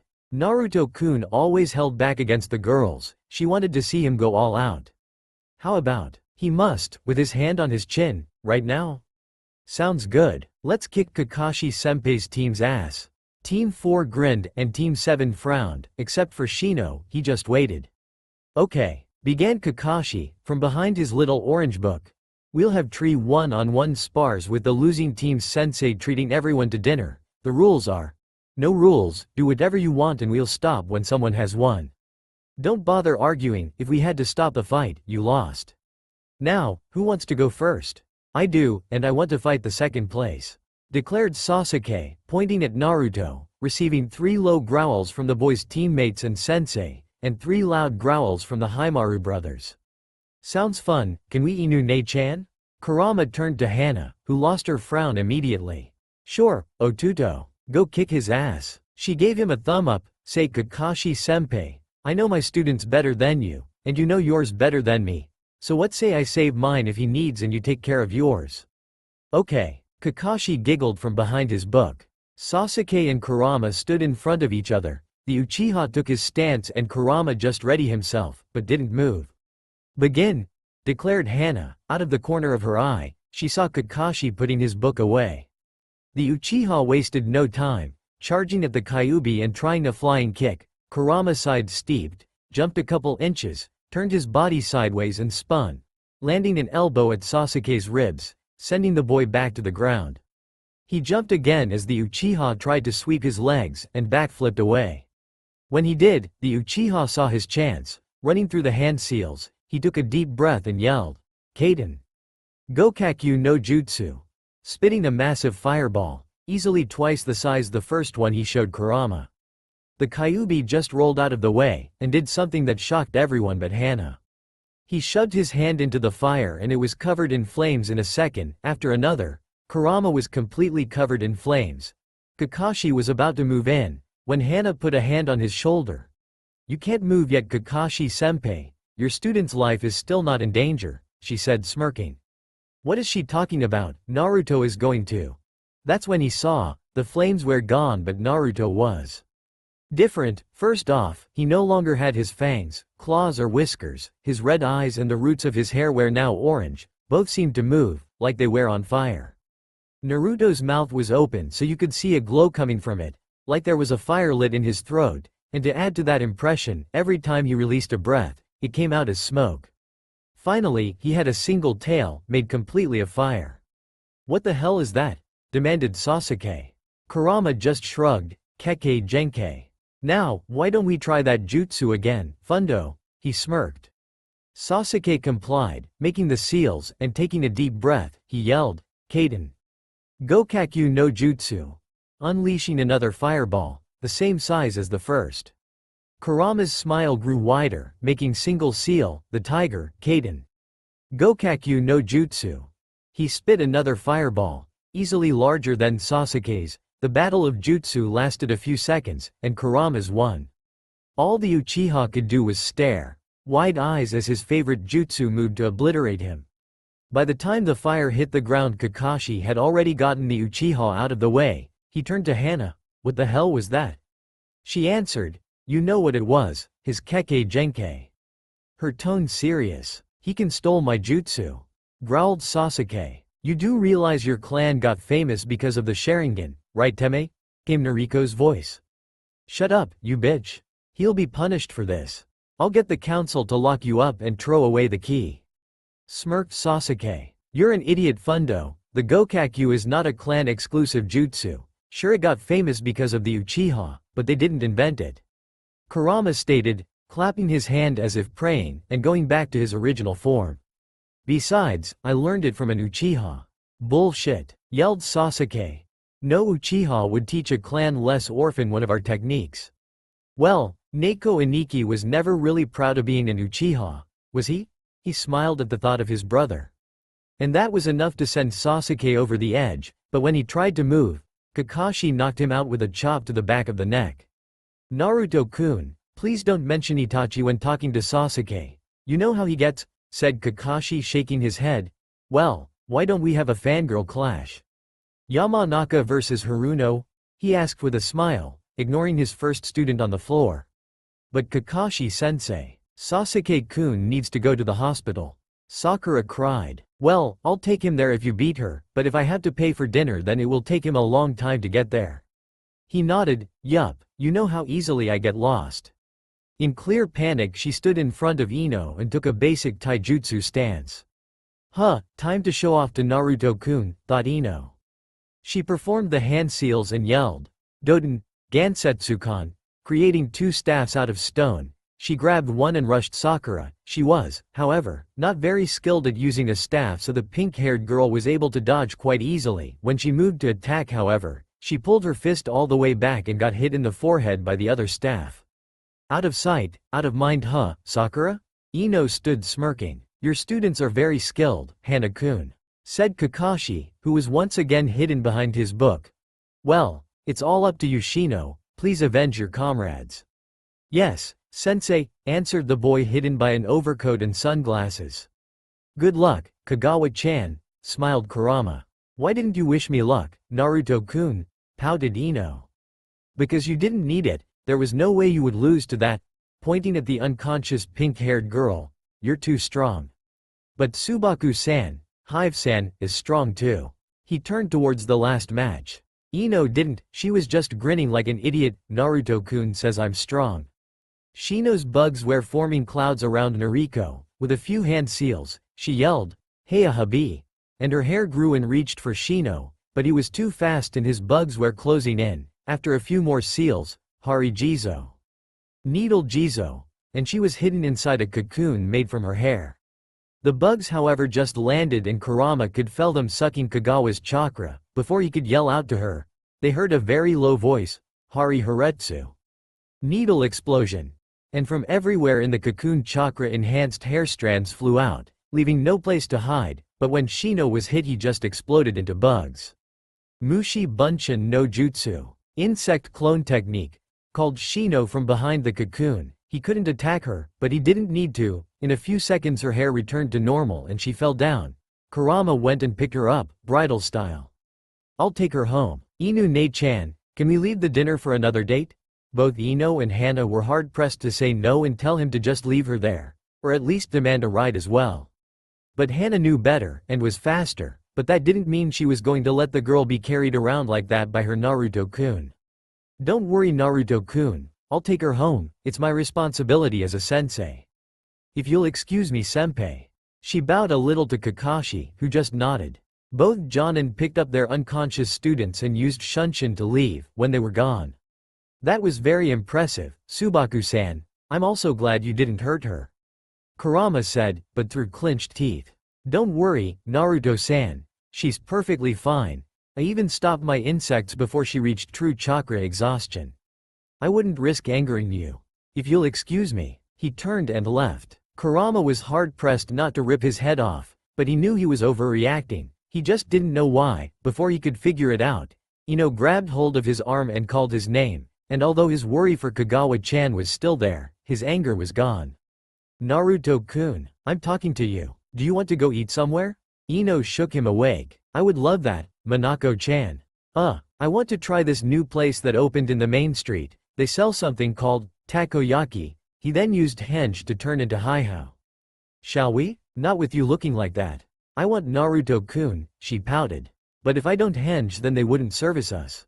Kurama explained. But it's just a stand, so I can buy everything and meet you somewhere else, she countered, feeling a small victory when he dropped the henge. Silence. Inuzuka Hana, you will explain this newfound ability of Naruto as best as you can, declared Sarutobi, succeeding in quieting the council. There weren't a lot of people pleased with this development. The previous host could barely use the Kyuubi's chakra, now this boy was sprouting tails. Very well, began Hana. When Naruto-kun comes into contact with a jutsu, he can copy the type of chakra in the jutsu. Like when he touched the Gokakyu jutsu, his elemental affinity became fire. After copying a chakra type he can call on it at any time. I don't know if there are limits to the number of chakra types he can copy, but so far he can call upon Kaden and Doden. This Ability, however, does not allow him to copy a jutsu, like the Uchiha accused him. It works just like a normal elemental affinity, making jutsu of his element stronger. Why didn't you inform the council when you first learned of this? Inquired the Hokage. Because secrecy is the strongest weapon of a shinobi, and Naruto-kun has enough enemies who are dangerous without me taking this weapon away from him. She never broke eye contact. It was not an excuse, it was the truth, and she would do it again. Be that as it may, this situation is not normal. From now on, you will report on any developments on this ability and any similar ones. Is that understood? His room left no room for any answer that wasn't. Yes, sir, but lying is easy. I have another concern regarding the Uzumaki boy, Hokage-sama, began Kaharu. He defeated the Uchiha in a supervised sparring match. He will not be punished. Anything else? Asked the Hokage. That wasn't the problem I wanted to talk about. That got his attention. I have ran into Team 4 the other day, when they were going to receive a mission, and I noticed something that might be a problem in the future. The boy does not wear his hite-8. Everyone was a little surprised at this. Hana, what is the meaning of this? Demanded Sume. He thinks it's stupid for a shinobi to wear a symbol of his village. He feels that it's like warning his enemies where to retaliate. That's what he told her, but she knew it was a lie. He's just a genin, let him rebel, he'll give up soon enough. She pleaded. To everyone's surprise, Sarutobi answered, very well. I don't think he is exactly pleased with the village as a whole at the moment. Forcing him to comply to something that won't get in the way, for now, isn't the best way to gain his loyalty. Most shinobi agreed to this, but the civilian council was ready to demand more. You are all dismissed. This meeting is over, and this topic closed. Everything regarding Naruto and his newfound abilities is now an S-rank secret. A leak of such a secret without permission from me, him or his sensei will be punished with execution. Kurama didn't like the Hokage's office. He still didn't trust the old man, but Inu-ne-chan guaranteed him that he wouldn't regret coming here today. Ah, Hana, I'm glad your team was the first to arrive. Allow me to explain to your students why they have been summoned. Sarutobi turned to the genin of Team 4, smiling. I'm sure that by now you are very tired of doing D-rank missions. Well, I'm glad to say that, today, you don't have to. Team 4 has completed enough D ranks to be allowed to take on a C-rank mission. Someone knocked on the door. And that's when he lost the smile. However, I am sure you have heard of the disaster that was Team 6's C rank. They were asked to escort a bridge builder to the land of Wave. When they left Konoha, they encountered Rogue Chunin, and the mission quickly became, at least, a B rank. My son, Asuma, decided his team fit to complete the mission. When they met Momochi Zubusa, the demon of the hidden mist, however, Asuma was unable to protect the bridge builder and 2 of his students. The only survivors were himself and Inuzuka Kiba. Hana just closed her eyes. She must have already know the details from her brother. I am telling you this so that you are all aware of the dangers that are involved in missions outside of Konoha. Although we need genin, such as you, to go on this type of missions, I have decided not to send you all alone.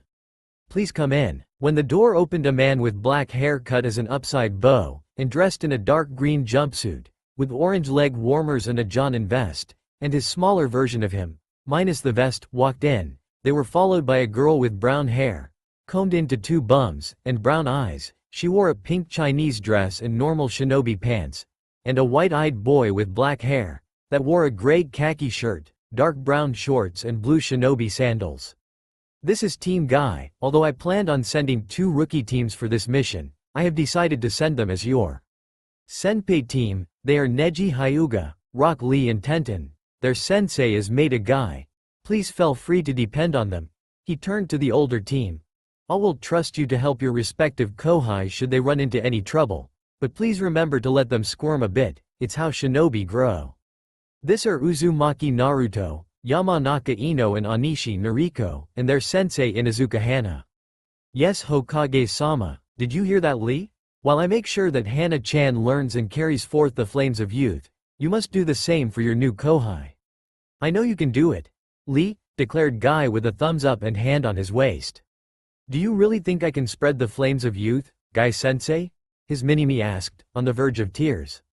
Of course, Lee, my most youthful student. You can do anything you set your mind to. Tears on the eyes of the sensei as well. Guy-sensei, Lee called. Lee, the older man answered. Guy-sensei. The boy jumped towards him. Lee. Maida Guy caught his students in a tight hug and they cried in each other's shoulder, and a setting sun was seen behind him. Everyone either frowned, grimaced or looked away.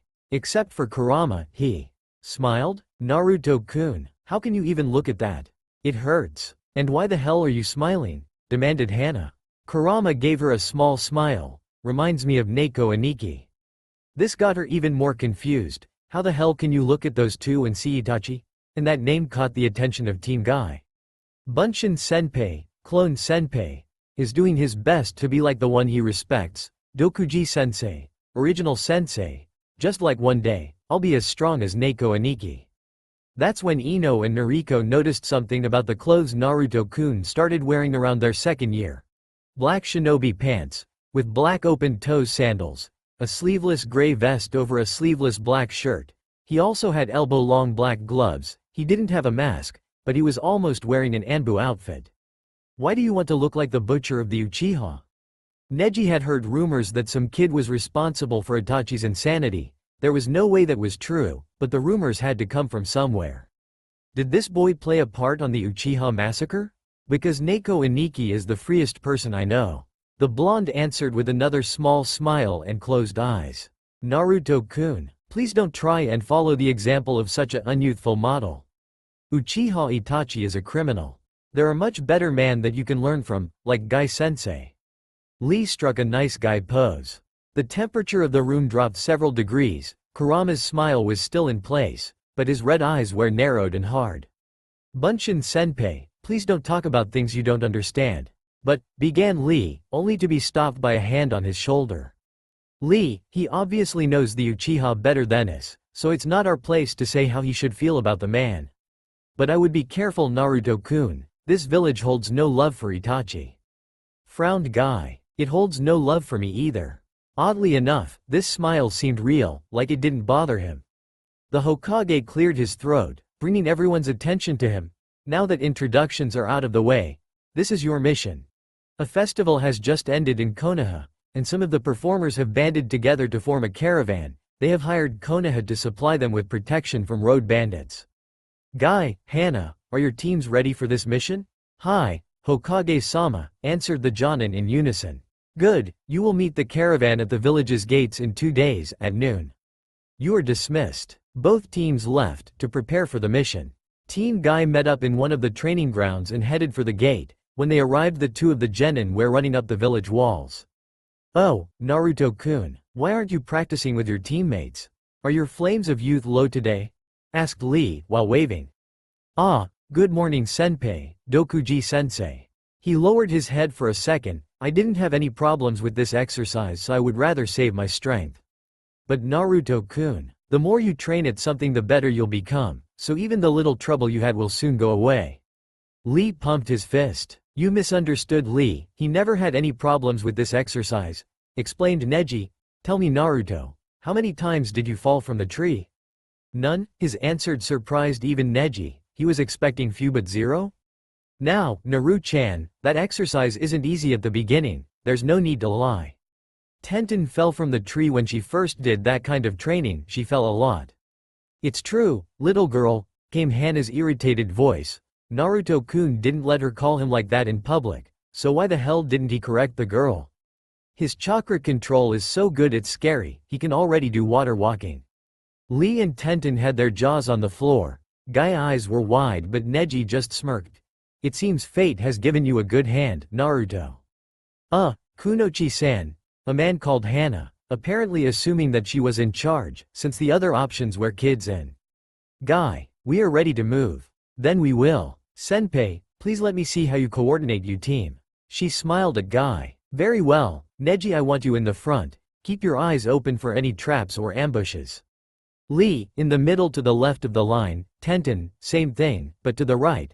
I want you two to be ready to assist anywhere in the caravan at moment's notice. I'll bring up the rear. He finished with a nice guy pose. Okay. Team 4, I want you to stick to your new senpai. Learn as much as you can and get as much advice as possible and rotate every half hour. She ordered. Girls, take one of the brothers with each of you. Why doesn't Naruto get a dog? Asked Guy, obviously puzzled. Because I want to train his nose, it's almost as good as an Inuzuka's, she answered grinning. Kurama wanted to talk to Jimin Senpai, Pride Senpai, or Nate-chan Senpai, Sister Senpai. First, but the girls had begged him to go to Bunshin Senpai first, they were scared of him. On his way there he passed one of the carts and smelled a very weak scent, but it was almost exactly like one he smelled every day. He asked Lee to wait a few minutes and entered the cart. One of the shinobi wants me to read his fortune? It's funny how rare that is. A man can spit fire but he still thinks the future is unreadable. I didn't know you could read my future, but I also don't care, I just came to confirm something. Kurama could see a woman seated behind a round table, some cards in front of her. You're a kitsune, aren't you? He could see her clearly, even in the dark of the cart. She wore priestess robes, white on most of it, but with some red circles marking her sleeves and skirt. She had red slitted eyes, claws, fangs and whisker marks, just like him, except her hair was red. She reached for something behind her, grabbed it, but didn't move again. How do you know? If you would lighten the incense you would notice that I smell just like you, if a little more.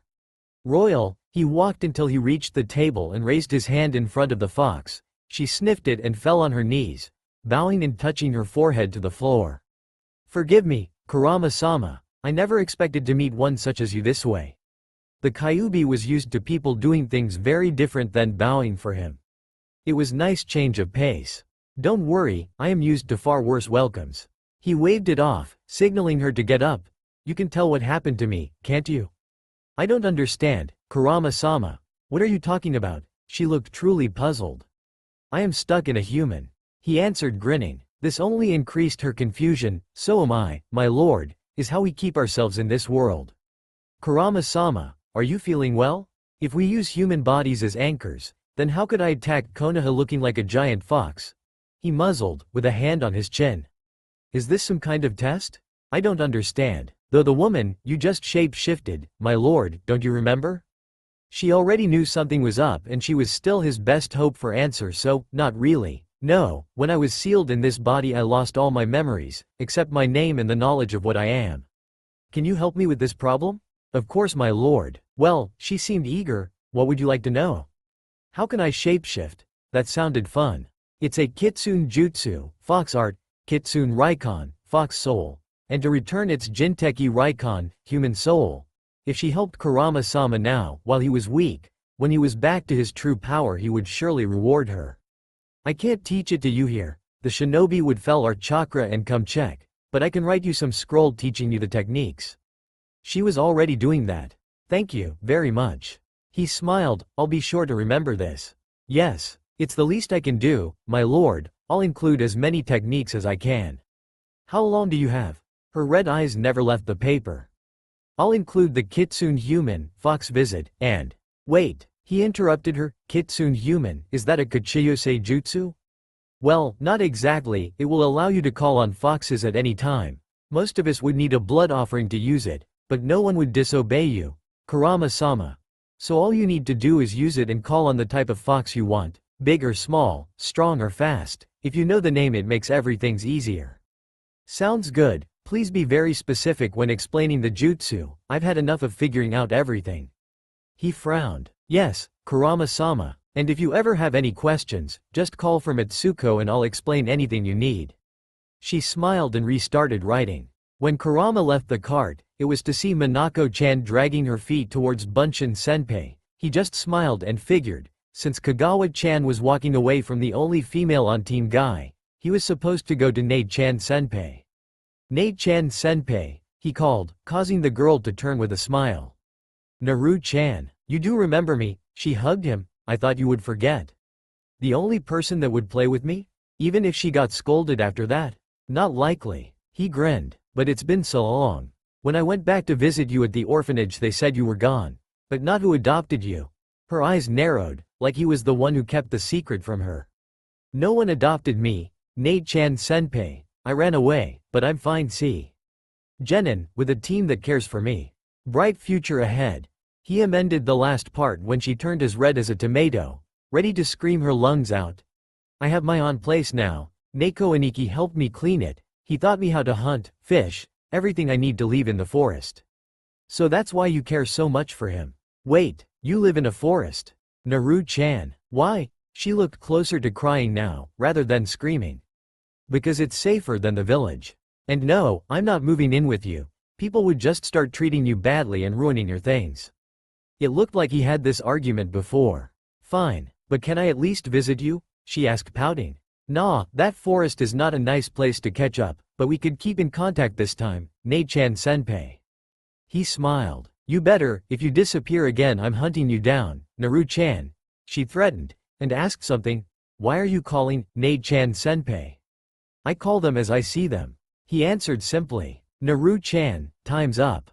Go talk to Neji, came Hana's way too sweet voice. No it isn't, it's only been. Okay. He corrected himself when he saw her face. Who are you and why is he calling you Nei-chan? To her surprise the genin stood her ground. Kurama had that effect on women, except Hinata. Because I am his Nei-chan. She glared back at the jonin. Naruto, isn't it a bit early for you to be here? Asked Neji, without turning to look at Kurama. Yeah, but Inu Nei-chan told me to come anyway. He turned to Noriko, Kagawa-chan, your turn with Bunshin senpai. The girl grimaced, but moved without any verbal complaints. Kurama sniffed the air. I can't smell anything important. Can you see anything, Jimin senpai? Neji frowned a bit at the name, but it could be worse, nothing. I don't think this mission will be very eventful. Naruto, can you tell me what that is about? He asked, pointing behind him, where Kurama saw Inu Nei-chan. Nei-chan senpai and Minako-chan all glaring at each other and arguing. Nope. He lied, and Neji knew, but it didn't really matter. Don't worry, it won't get in their way, they'll do their jobs. I hope so. I don't want to hear about how sensei is so youthful for taking care of the problem. The Hyuga frowned. How much more of that can you take? Asked Kurama. If I had the strength I would have killed Guy already. Not much more until he settled for Lee. How did you do in the academy? Where did that come from? Well enough, I was considered for Rookie of the Year, but I lost in the end. There was someone more talented than someone that learned tree walking without falling once? Who the hell was that other kid? How strong is he? Not very, I've beat him in every spar so far. Smiled Kurama. Then how did he win? It didn't sound like a lie, but it didn't make sense. They never really explained. The two of us and Haihao were tied and then the elder members of the council walked in and told us he won. Good times. It didn't really seem to bother him. You think they cheated for him? Receiving a nod, he continued, but why? Because he is the last Uchiha loyal to Konoha. They could hear Kagawa-chan. She had apparently joined the argument. Pathetic. Neji spit it out. Why is your chakra red? Kurama just shrugged, like always, Kekkei Genkei. Can you tell me what it entails? Neji finally turned to him. With due respect. No way in hell, Jimin senpai. He smiled to Neji, who just nodded. The rest of the trip was uneventful, but by the end of it, Tenten had swore to be around Naru-chan more. When she learned what his life had been like, Neji decided that as far as Kohais go Naruto wasn't that bad. He decided that if fate placed him with the boy again he would give him a hand. And Kurama decided that if Neji snapped and tried to kill Guy, he would help. Sacrificing yourself to bring down that thing was a good death. On the way back both teams were moving in formation. That's when Neji, Hana and the brothers turned to the left. Hana warned, "Look out," from the east. A sudden gust of wind separated the two teams, and Naruto noticed two chakra signatures going for each one. 3 had Chunin-level chakra reserves. But one of the two heading for Team 4 was Jonin. When they showed themselves Kurama could see they were Iwa-nin. Why do they wear Hite Atesh? The Jonin pointed at him. This doesn't need to get ugly. Just give up the Jinchuriki and we'll be on our way. His face was completely covered in a dark blue face mask and his whole body was covered by a matching jumpsuit. He didn't seem to have any tools or weapons and not a millimeter of his skin was visible. His only other piece of clothing was his bloody Hite 8, which oddly enough would cover his eyes, if he could see despite the jumpsuit. Although Ino and Noriko didn't know what a Jinchuriki was they accompanied Hana's scream, "Hell no." Good. I can spill Konoha's blood. He smirked behind his face mask. I'll handle the girl. You grab the boy and kill the other two. The Chunin next to him nodded. He was carrying a pair of tonfa, wore the bottom part of a kimono. On his torso however was only a Chunin vest. No shirt underneath it. His Hite 8 was around his neck. The masked man charged at Hana. sending a punch towards her face and another towards her stomach. She blocked them both, only for one of his legs to disappear and come out of his stomach, kicking into hers. She was pushed back a little, and the man started wobbling towards her. Then he jumped and his leg was gone again, coming out of his shoulder and swinging down, but this time she was ready, ducking out of the way. The man was obviously a taijutsu specialist, and he could move his limbs around as much as he wanted, but he was still 1 against 4. She smirked when 3 Gatsugas came at him from behind. Then she frowned when with 2 legs and 1 arm, he stopped them all. Kurama knew he couldn't worry about Inu-ne-chan right now, so he started barking orders. Minako-chan, stick close to Kagawa-chan and cover me with the staffs. Kagawa-chan, save your chakra and protect the 2 of you and me, if I need to retreat, okay? They nodded and he barely had time to duck under the tonfa, aimed at his head, but the second one managed to trip him. Flat on his back he watched the Chunin dodge Minako-chan's staffs and move in towards them. He jumped in front of the Chunin and scratched at his arm, with chakra-enhanced claws, cutting deep. The Chunin answered by smacking him to the right, breaking 3 of his ribs and launching him towards the Jonin fight.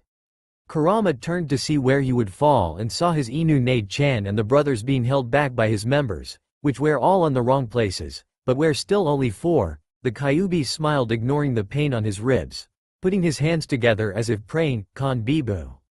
First tail. His body began to change, now looking more like a wolf than like a fox, and after just 1 second his chakra was like an Inuzuka's. Gatsuga, thanks to the fact that he didn't yell out his jutsu, the Jonin didn't bother to look back, figuring the Chunin could handle whatever the chakra spike was. The Iwa Nin had no way of protecting his back, and he was locked in place by the other 4 drills, so when Kurama hit him, for 2 seconds his back didn't give in, but that was too fast for a seal-less Kawamiri, so Kurama carved a hole that covered half of the Jonin's chest. The Nin's members were ripped apart by the other drills. Then he fell down, fucking tonfa. Didn't see that coming, did ya? He smiled at himself, but then he remembered his teammates were in trouble. It took him a while to get up, but when he did he saw the fucking tonfa was in a similar state as the Jonin. Fantastic Naru-chan, Hana yelled, hugging him, and apparently not noticing his grunt of pain, but he forgot it as well when Minako-chan and Kagawa-chan joined in the hug. 3 ribs for this? Worth it. He smiled and laughed when the genin pulled away, realizing that he was covered in blood and meat. But Hana was in a similar state, so she didn't bother, but when they were removing the bits of Iwa Nin from their hair, Hana gave him a peck on the lips. Thank you for fighting by my side, Kurama-kun. Kurama woke up in his sleeping bag, ready to open his eyes and see his team and his senpai happy and proud for defeating the Iwa ambush. When he did open his eyes, however, he saw 3 girls frowning and pouting at him, though Inu-ne-chan was nowhere to be found. What's up, Naruto-kun? He didn't think he ever saw Minako-chan mad at him. Have you been hiding something from us? He sighed dejected. At least their reactions would tell him what to expect if they actually learned his real secret. It's about what he called me, right? A Jinchuriki. What? No, Hana-sensei. The name came with a little venom. Has already explained us that. Who cares if you have a monster in your stomach? He flinched at the word monster, but Noriko couldn't understand why. She made sure to say it in a way that showed him she knew he wasn't the Kyuubi. Then what's this about? He turned to Nei-chan senpai, the only one that hadn't answered any of his questions. Something I saw when the 2 of them were distracted. When me and Neji came to check on your team. She narrowed her eyes. Right after you killed that Jonin. Did something special happen, Naruto-kun? My team came to celebrate. He turned to the 2 others. You were there. What's the problem? Well, we didn't celebrate as much as Hana-sensei, now did we? Ino's eyes narrowed just an inch. That's because you didn't want to be covered in Iwa Nin, right? What did Inu-ne-chan do to piss them off like this? Oh, this is going to end badly. We wouldn't have minded if it meant you wouldn't, began Ino, but then she changed her mind. Have you ever done that with her before?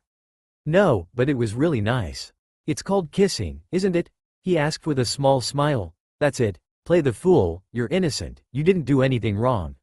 Yes. But you're not supposed to do it with anyone older than you, shrieked Kagawa-chan.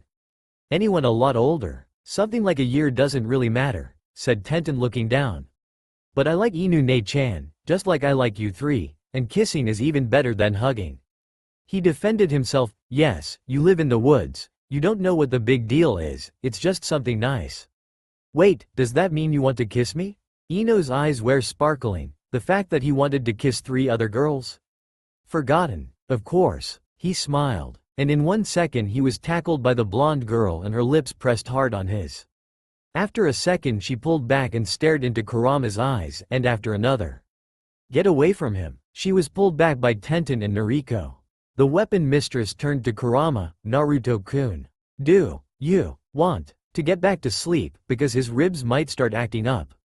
Good idea, Tenten, came Hana's voice. Though she was talking to Tenten, she was glaring at Ino. Inu ne-chan, Jimin senpai, he called when he saw the 2 of them entering the camp. Where were you? And where is Dokuji sensei and Bunshin senpai?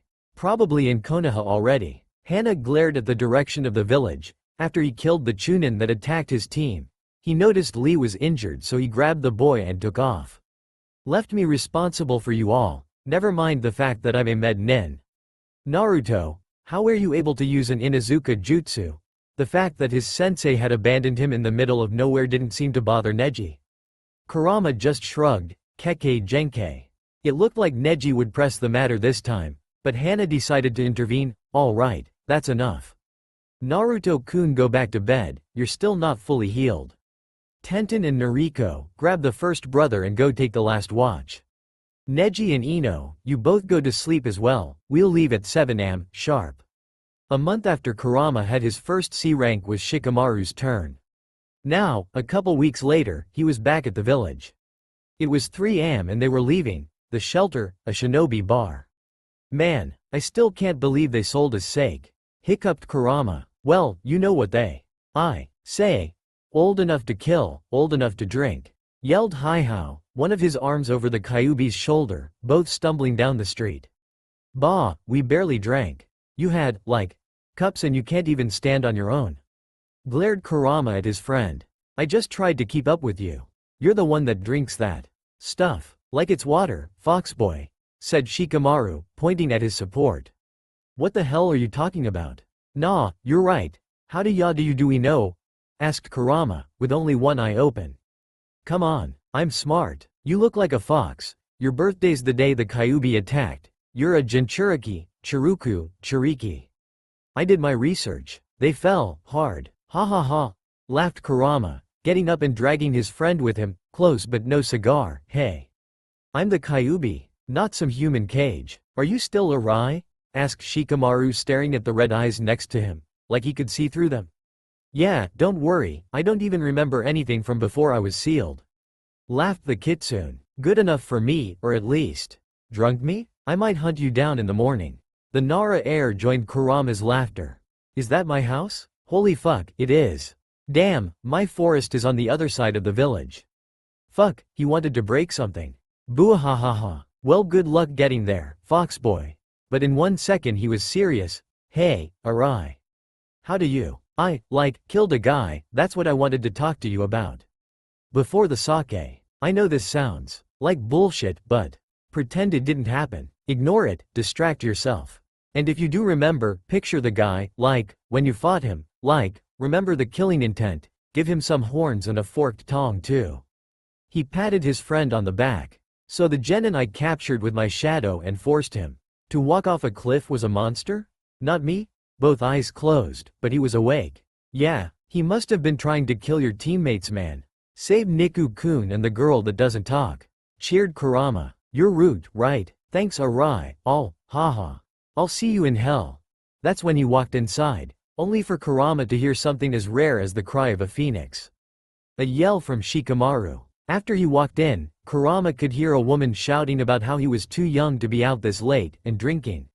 He was raised better. Intel. Old enough to kill. Old enough to drink. And then there was silence. It seems his mother understood how her son's last mission went.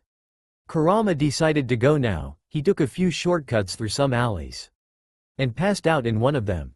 Kurama woke up with a massive headache and stinking of sake. He had no clue where he was and how get here, but decided to go home. On the way he remembered everything. Did he really tell Haihao the truth? Fuck. Well, nothing to do but wait for his reaction. After cleaning himself in a river that ran close to his tree, he changed his clothes and decided to go have a real lunch. His head was hurting and he was in no mood to cook. He decided to go to that ramen place where he didn't need to henge. The girl that worked there was cute, but he forgot one thing. The owner was happy, and happy people tend to be loud. And since you don't fight with the people that cook for you, he just listened and tried to keep his head from exploding. But after his meal, he smelled something, 2 scents that reminded him of his own. Neither smelled like a fox. One was a raccoon and the other a cat. But the two of them smelled royal. He dashed towards what he thought were 2 bijou, and arrived at an interesting scene. A boy, probably 1 or 2 years older than him, who was wearing what he could only imagine was a black cat costume and purple war paint, had lifted some kid with an oversized scarf by the front of his shirt. Behind him was a blonde girl, with dark green eyes, her hair tied into 4 ponytails and a giant folded fan on her back. She wore some sort of short shoulder-less dress. She had a red sash around her waist, with fishnets around her legs and shoulder. Behind her, standing on a tree, was a boy around Kurama's age. He was beyond pale and had green eyes, with black rings around them, and a kanji for love tattooed over his left eye. He had short, spiky, red hair and wore a black overall with short sleeves, a white cloth over his right shoulder, and he had a brown gourd on his back, but most importantly, he smelled like a raccoon. Staring them down were 2 pale blonde girls that looked like sisters, though the one on the left had lighter and shorter hair that ended at her shoulders, while the other one's was long and bound by taut bandages. The one on the left had blue eyes, while the other had black. She wore a gray short kimono-like outfit with red arm guards and high boots, along with a tanto strapped to her back. The other girl wore a short-sleeved black and purple blouse and black pants, both of which had a design similar to clouds on them, purple fingerless gloves with a chain of white beads around her left hand, but most importantly, she smelled like a cat. In front of the first boy was another one. This one had dark skin and short, spiky, white hair. He wore a dark hooded shirt and was sucking on a lollipop, while arguing with the guy in the cat costume. But if you hurt the kid, they might think we're targeting the future generations of Konoha. And they might think that all hidden villages are in on it. And they might cancel the Chunin exam, and that would damage the political relationships between all villages, and that might trigger the 4th Shinobi World War. That sounds like fun. Maybe you should give it a try, called Kurama, gaining their attention. Then he pointed at the redhead and the blonde girl without the tanto. I-san. Love-san. Kumo-san. Cloud-san. Can I talk with the 2 of you somewhere else? Kurama noticed that the first group, except the little kid, all had Suna, Sand, Hite Atesh, while the other group all had Kumo, Cloud, Hite Atesh. The 2 of them exchanged a glance, but it was the cat boy that answered, dropping the little kid, that ran as fast as it could. And where does a civilian get the right to ask something like that out of foreign shinobi? The Kyuubi just sighed, grabbing his Hite 8 from his pocket and showing it. I just thought we could understand each other, since we all carry the same burden. He smiled first at the wide-eyed girl, then at the narrowed-eyed boy. What are you talking about? Asked the Kumo male, but everyone else understood. If you don't know, then you shouldn't. Answered Kurama with a smile. I really want to talk to you guys. I think we all went through the same and can help one another. Fine, answered I-san, though his face was completely emotionless. I'll go as well. Kumo-san nodded towards her sister, who closed her eyes and nodded back. Oi, Gara! Started the other Sunanen, but they were gone, running after Kurama, towards the village walls. He moved to follow, but was intercepted by the remaining Kumo Kunoji. If those 2 really are like Nei-san, it's not a good idea to go against their wishes. They stared at each other. She's right. Imagine what Gara would do to you if you pissed him off, ×3. Said the Suna Kunoji. The boy shivered at this, and gave up his pursuit. They 3 genin slipped through a hidden passage in the village's wall and ran until they arrived at a small clearing in the forest surrounding Konoha, where Kurama stopped, followed by the other 2. Okay. Small confession. He turned smiling at the 2. You are both Jinchuriki, prisons for bijou. I, on the other hand, am I bijou myself. My name is Kurama, also known as the Kyuubi no Yoko. That got both of their eyes wide. Then why do you look human? Asked Kumo-san, her eyes narrow. Because my sealer was an incompetent. He shook his head and pointed at his stomach. Instead of sealing me here, he then pointed at his head. He sealed me here. But don't worry, I've lived the life of a Jinchuriki, so I am serious about us helping each other. I know how you can help me, Kurama, mother wants your blood. Smiled Gaara. I figured something like this would happen, but who the hell is mother? He turned to the girl, do you want to get in as well? If not, you should stay a little back. She did just that, while I popped the cork of his gourd and launched the sand towards Kurama, but with a puff of smoke, the Kyuubi was behind him. He spun and hit Gaara in the side of his head with the elbow, launching the boy away. Shame he got up like it was nothing, except for some cracks covering half his face. It took you one strike to breach my first line of defense. Ha ha ha ha. I'll feed your blood to mother and prove my existence, Kurama. He reached into the air and the sand surrounded the Kyuubi, but in another puff of smoke he was back where he began, and in his place was Gaara's cork. He can use Kawarimi that fast, with something that small, without seals? Then she turned to Gaara, and his face is no longer marked. He has that armor and so much control over his sand? Are they stronger than me? Gaara lifted his other hand and yelled, Suna Shuriken. Sand Shuriken. And dozens of sand stars flew toward Kurama, who crouched and slapped his hands together as if praying, Kon Bibu, and entered his Inuzuka form, Gatsuga. Turning into a gray drill, he easily destroyed the shuriken in his path and headed for Isan.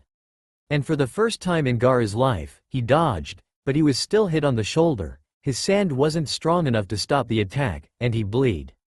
Looking at his wound, Gaara couldn't even scream. The Biju had hurt him so easily, if he stopped he would die. He took the ram seal and yelled, Tanuki Niri no Jutsu. Feigning sleep technique, and before Kurama could do anything, a massive sand-made tanuki stood in front of him, and all he could do was run. How'd I kill that thing? Fuck. Wait, is that Isan in his head?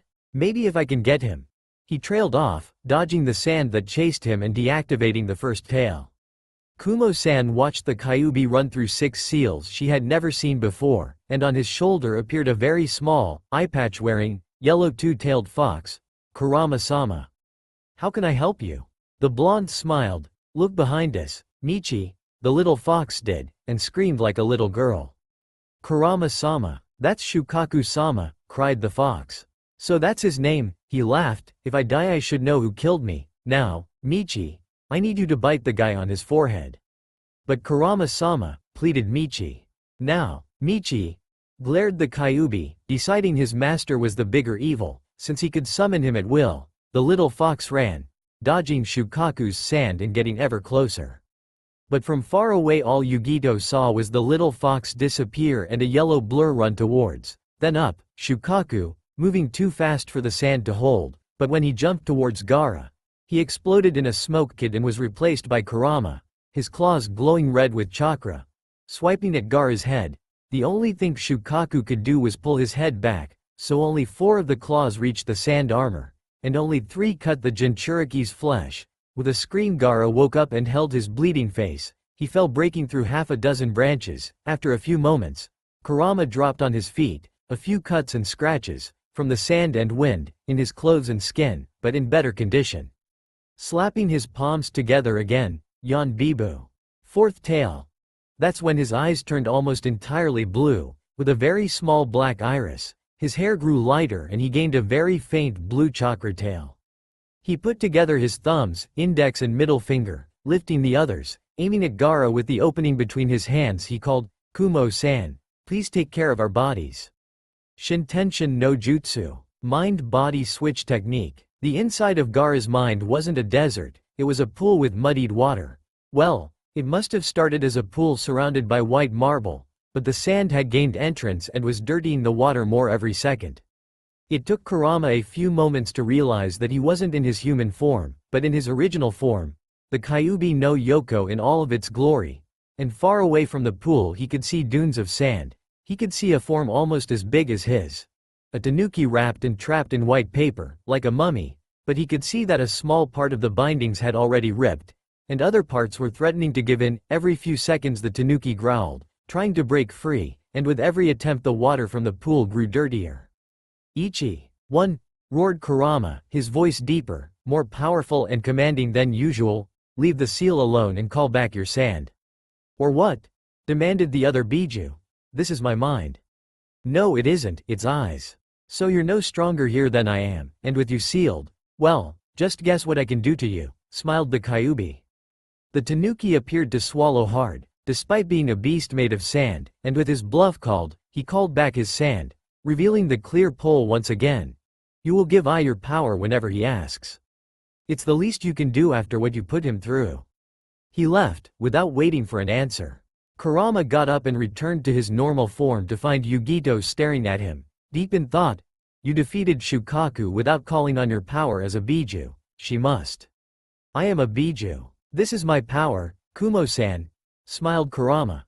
It's different than a Jinchuriki, I'll bet, but I like it. He slapped his palms together again. Go Bibu. Fifth tail. He was surrounded by a cloak of green chakra with a green tail. He put his hand over Gaara's face, Shozenjutsu. Mystical palm technique, and closed the wounds on his face and fixed Gaara's left eye, but he didn't bother making the scars go away. Gaara opened his eyes and looked around him. Trees were cut or broken down, sand was everywhere, and a Kurama with battered clothes was looking at him, along with the Kumo Kunoichi, but one thing was missing, Mother's voice. It's gone. I can think. I'm tired. Did you do this? He asked Kurama, who just smiled and nodded. Good, now before you go to bed I have a proposition for the two of you. At first he kept his smile, but grew serious. First I want to know how you were treated at your villages. I was an outcast, everyone fears me back in Suna, and many times my father, the case cage, has tried to have me killed. It didn't seem to bother him, but they could tell he was acting. They both did as well. I was also feared, but I am the Raikage's weapon, so no one tried to harm me. Answered Yugito. She didn't try to hide her pain. She knew it was pathetic compared to Gaara. But aside from her sister, she was alone. So very alone that she had been ready to follow two men, from another village, into the woods, just for the chance of companionship. What about you, Kurama-sama? How were you raised? Asked Gaara, catching the Kyuubi by surprise by the honorific. I want you as an ally, not as a servant. Don't call me Sama. But to answer your question, I wasn't raised. I've lived in the woods by myself for the last 6 years. I am hated in Konoha, and as I grew the village grew more and more dangerous for me. No one has the guts to stab a 4-year-old, but an 8-year-old, if they're angry enough. He explained. Which leads me to my proposition. Have you ever heard of a man called Uchiha Itachi? The butcher of the Uchiha? Asked Yugito, raising an eyebrow. I prefer to call him Neko Aniki. He was the first person to ever care for me. He taught me how to survive, and one of the reasons, but I know there are more, for the Uchiha massacre was to protect me from them. Kurama gave a small, sad smile. Then why did he leave you here, Kurama? Not that Gaara wasn't happy that this man was here, but still. Because an academy student traveling with a S-class missing nin is going to get them both killed. He closed his eyes to answer. He was going to wait until I became a chunin so he could travel and he could train me, but now, he found a way to keep me safe. He is creating a hidden village, and it could very well be a safe haven for me, as well as for you, so if we could find a way to escape from Konoha, we could go there. We would still be required to fight, I won't lie, but as shinobi, not as weapons. If I go with you, can you keep mother quiet? Gaara almost whispered. Yes, I can. What about you, Kumo? He smiled, that small smile she was beginning to like. Do you want to come? Think you convince your sister? I'll try, but I know that even if she didn't come, she would let me go. But I won't leave without her. I'm sorry, Kurama-san. She looked down. It's all right, Kumo, just talk to her. If you can't come, then we'll see you some other time. He turned to Gaara. Is there anyone you want to bring? Now that I can think, I would like to spend some time with my brother and sister. They both raised eyebrows. The two on my team. If I think they can be trusted, I'll tell them, and invite them. Good, then. Kurama began, but stopped when Gaara raised his hand. This isn't a classroom, just say what you want. Very well, it's just that I think I know the perfect time for us to leave. He gave his first true smile in a while, not a sadistic grin or a smirk, an actual smile. He had a comrade now, maybe two, and he was going to help them. That's all for now. If you enjoy, then please like, share and do comments.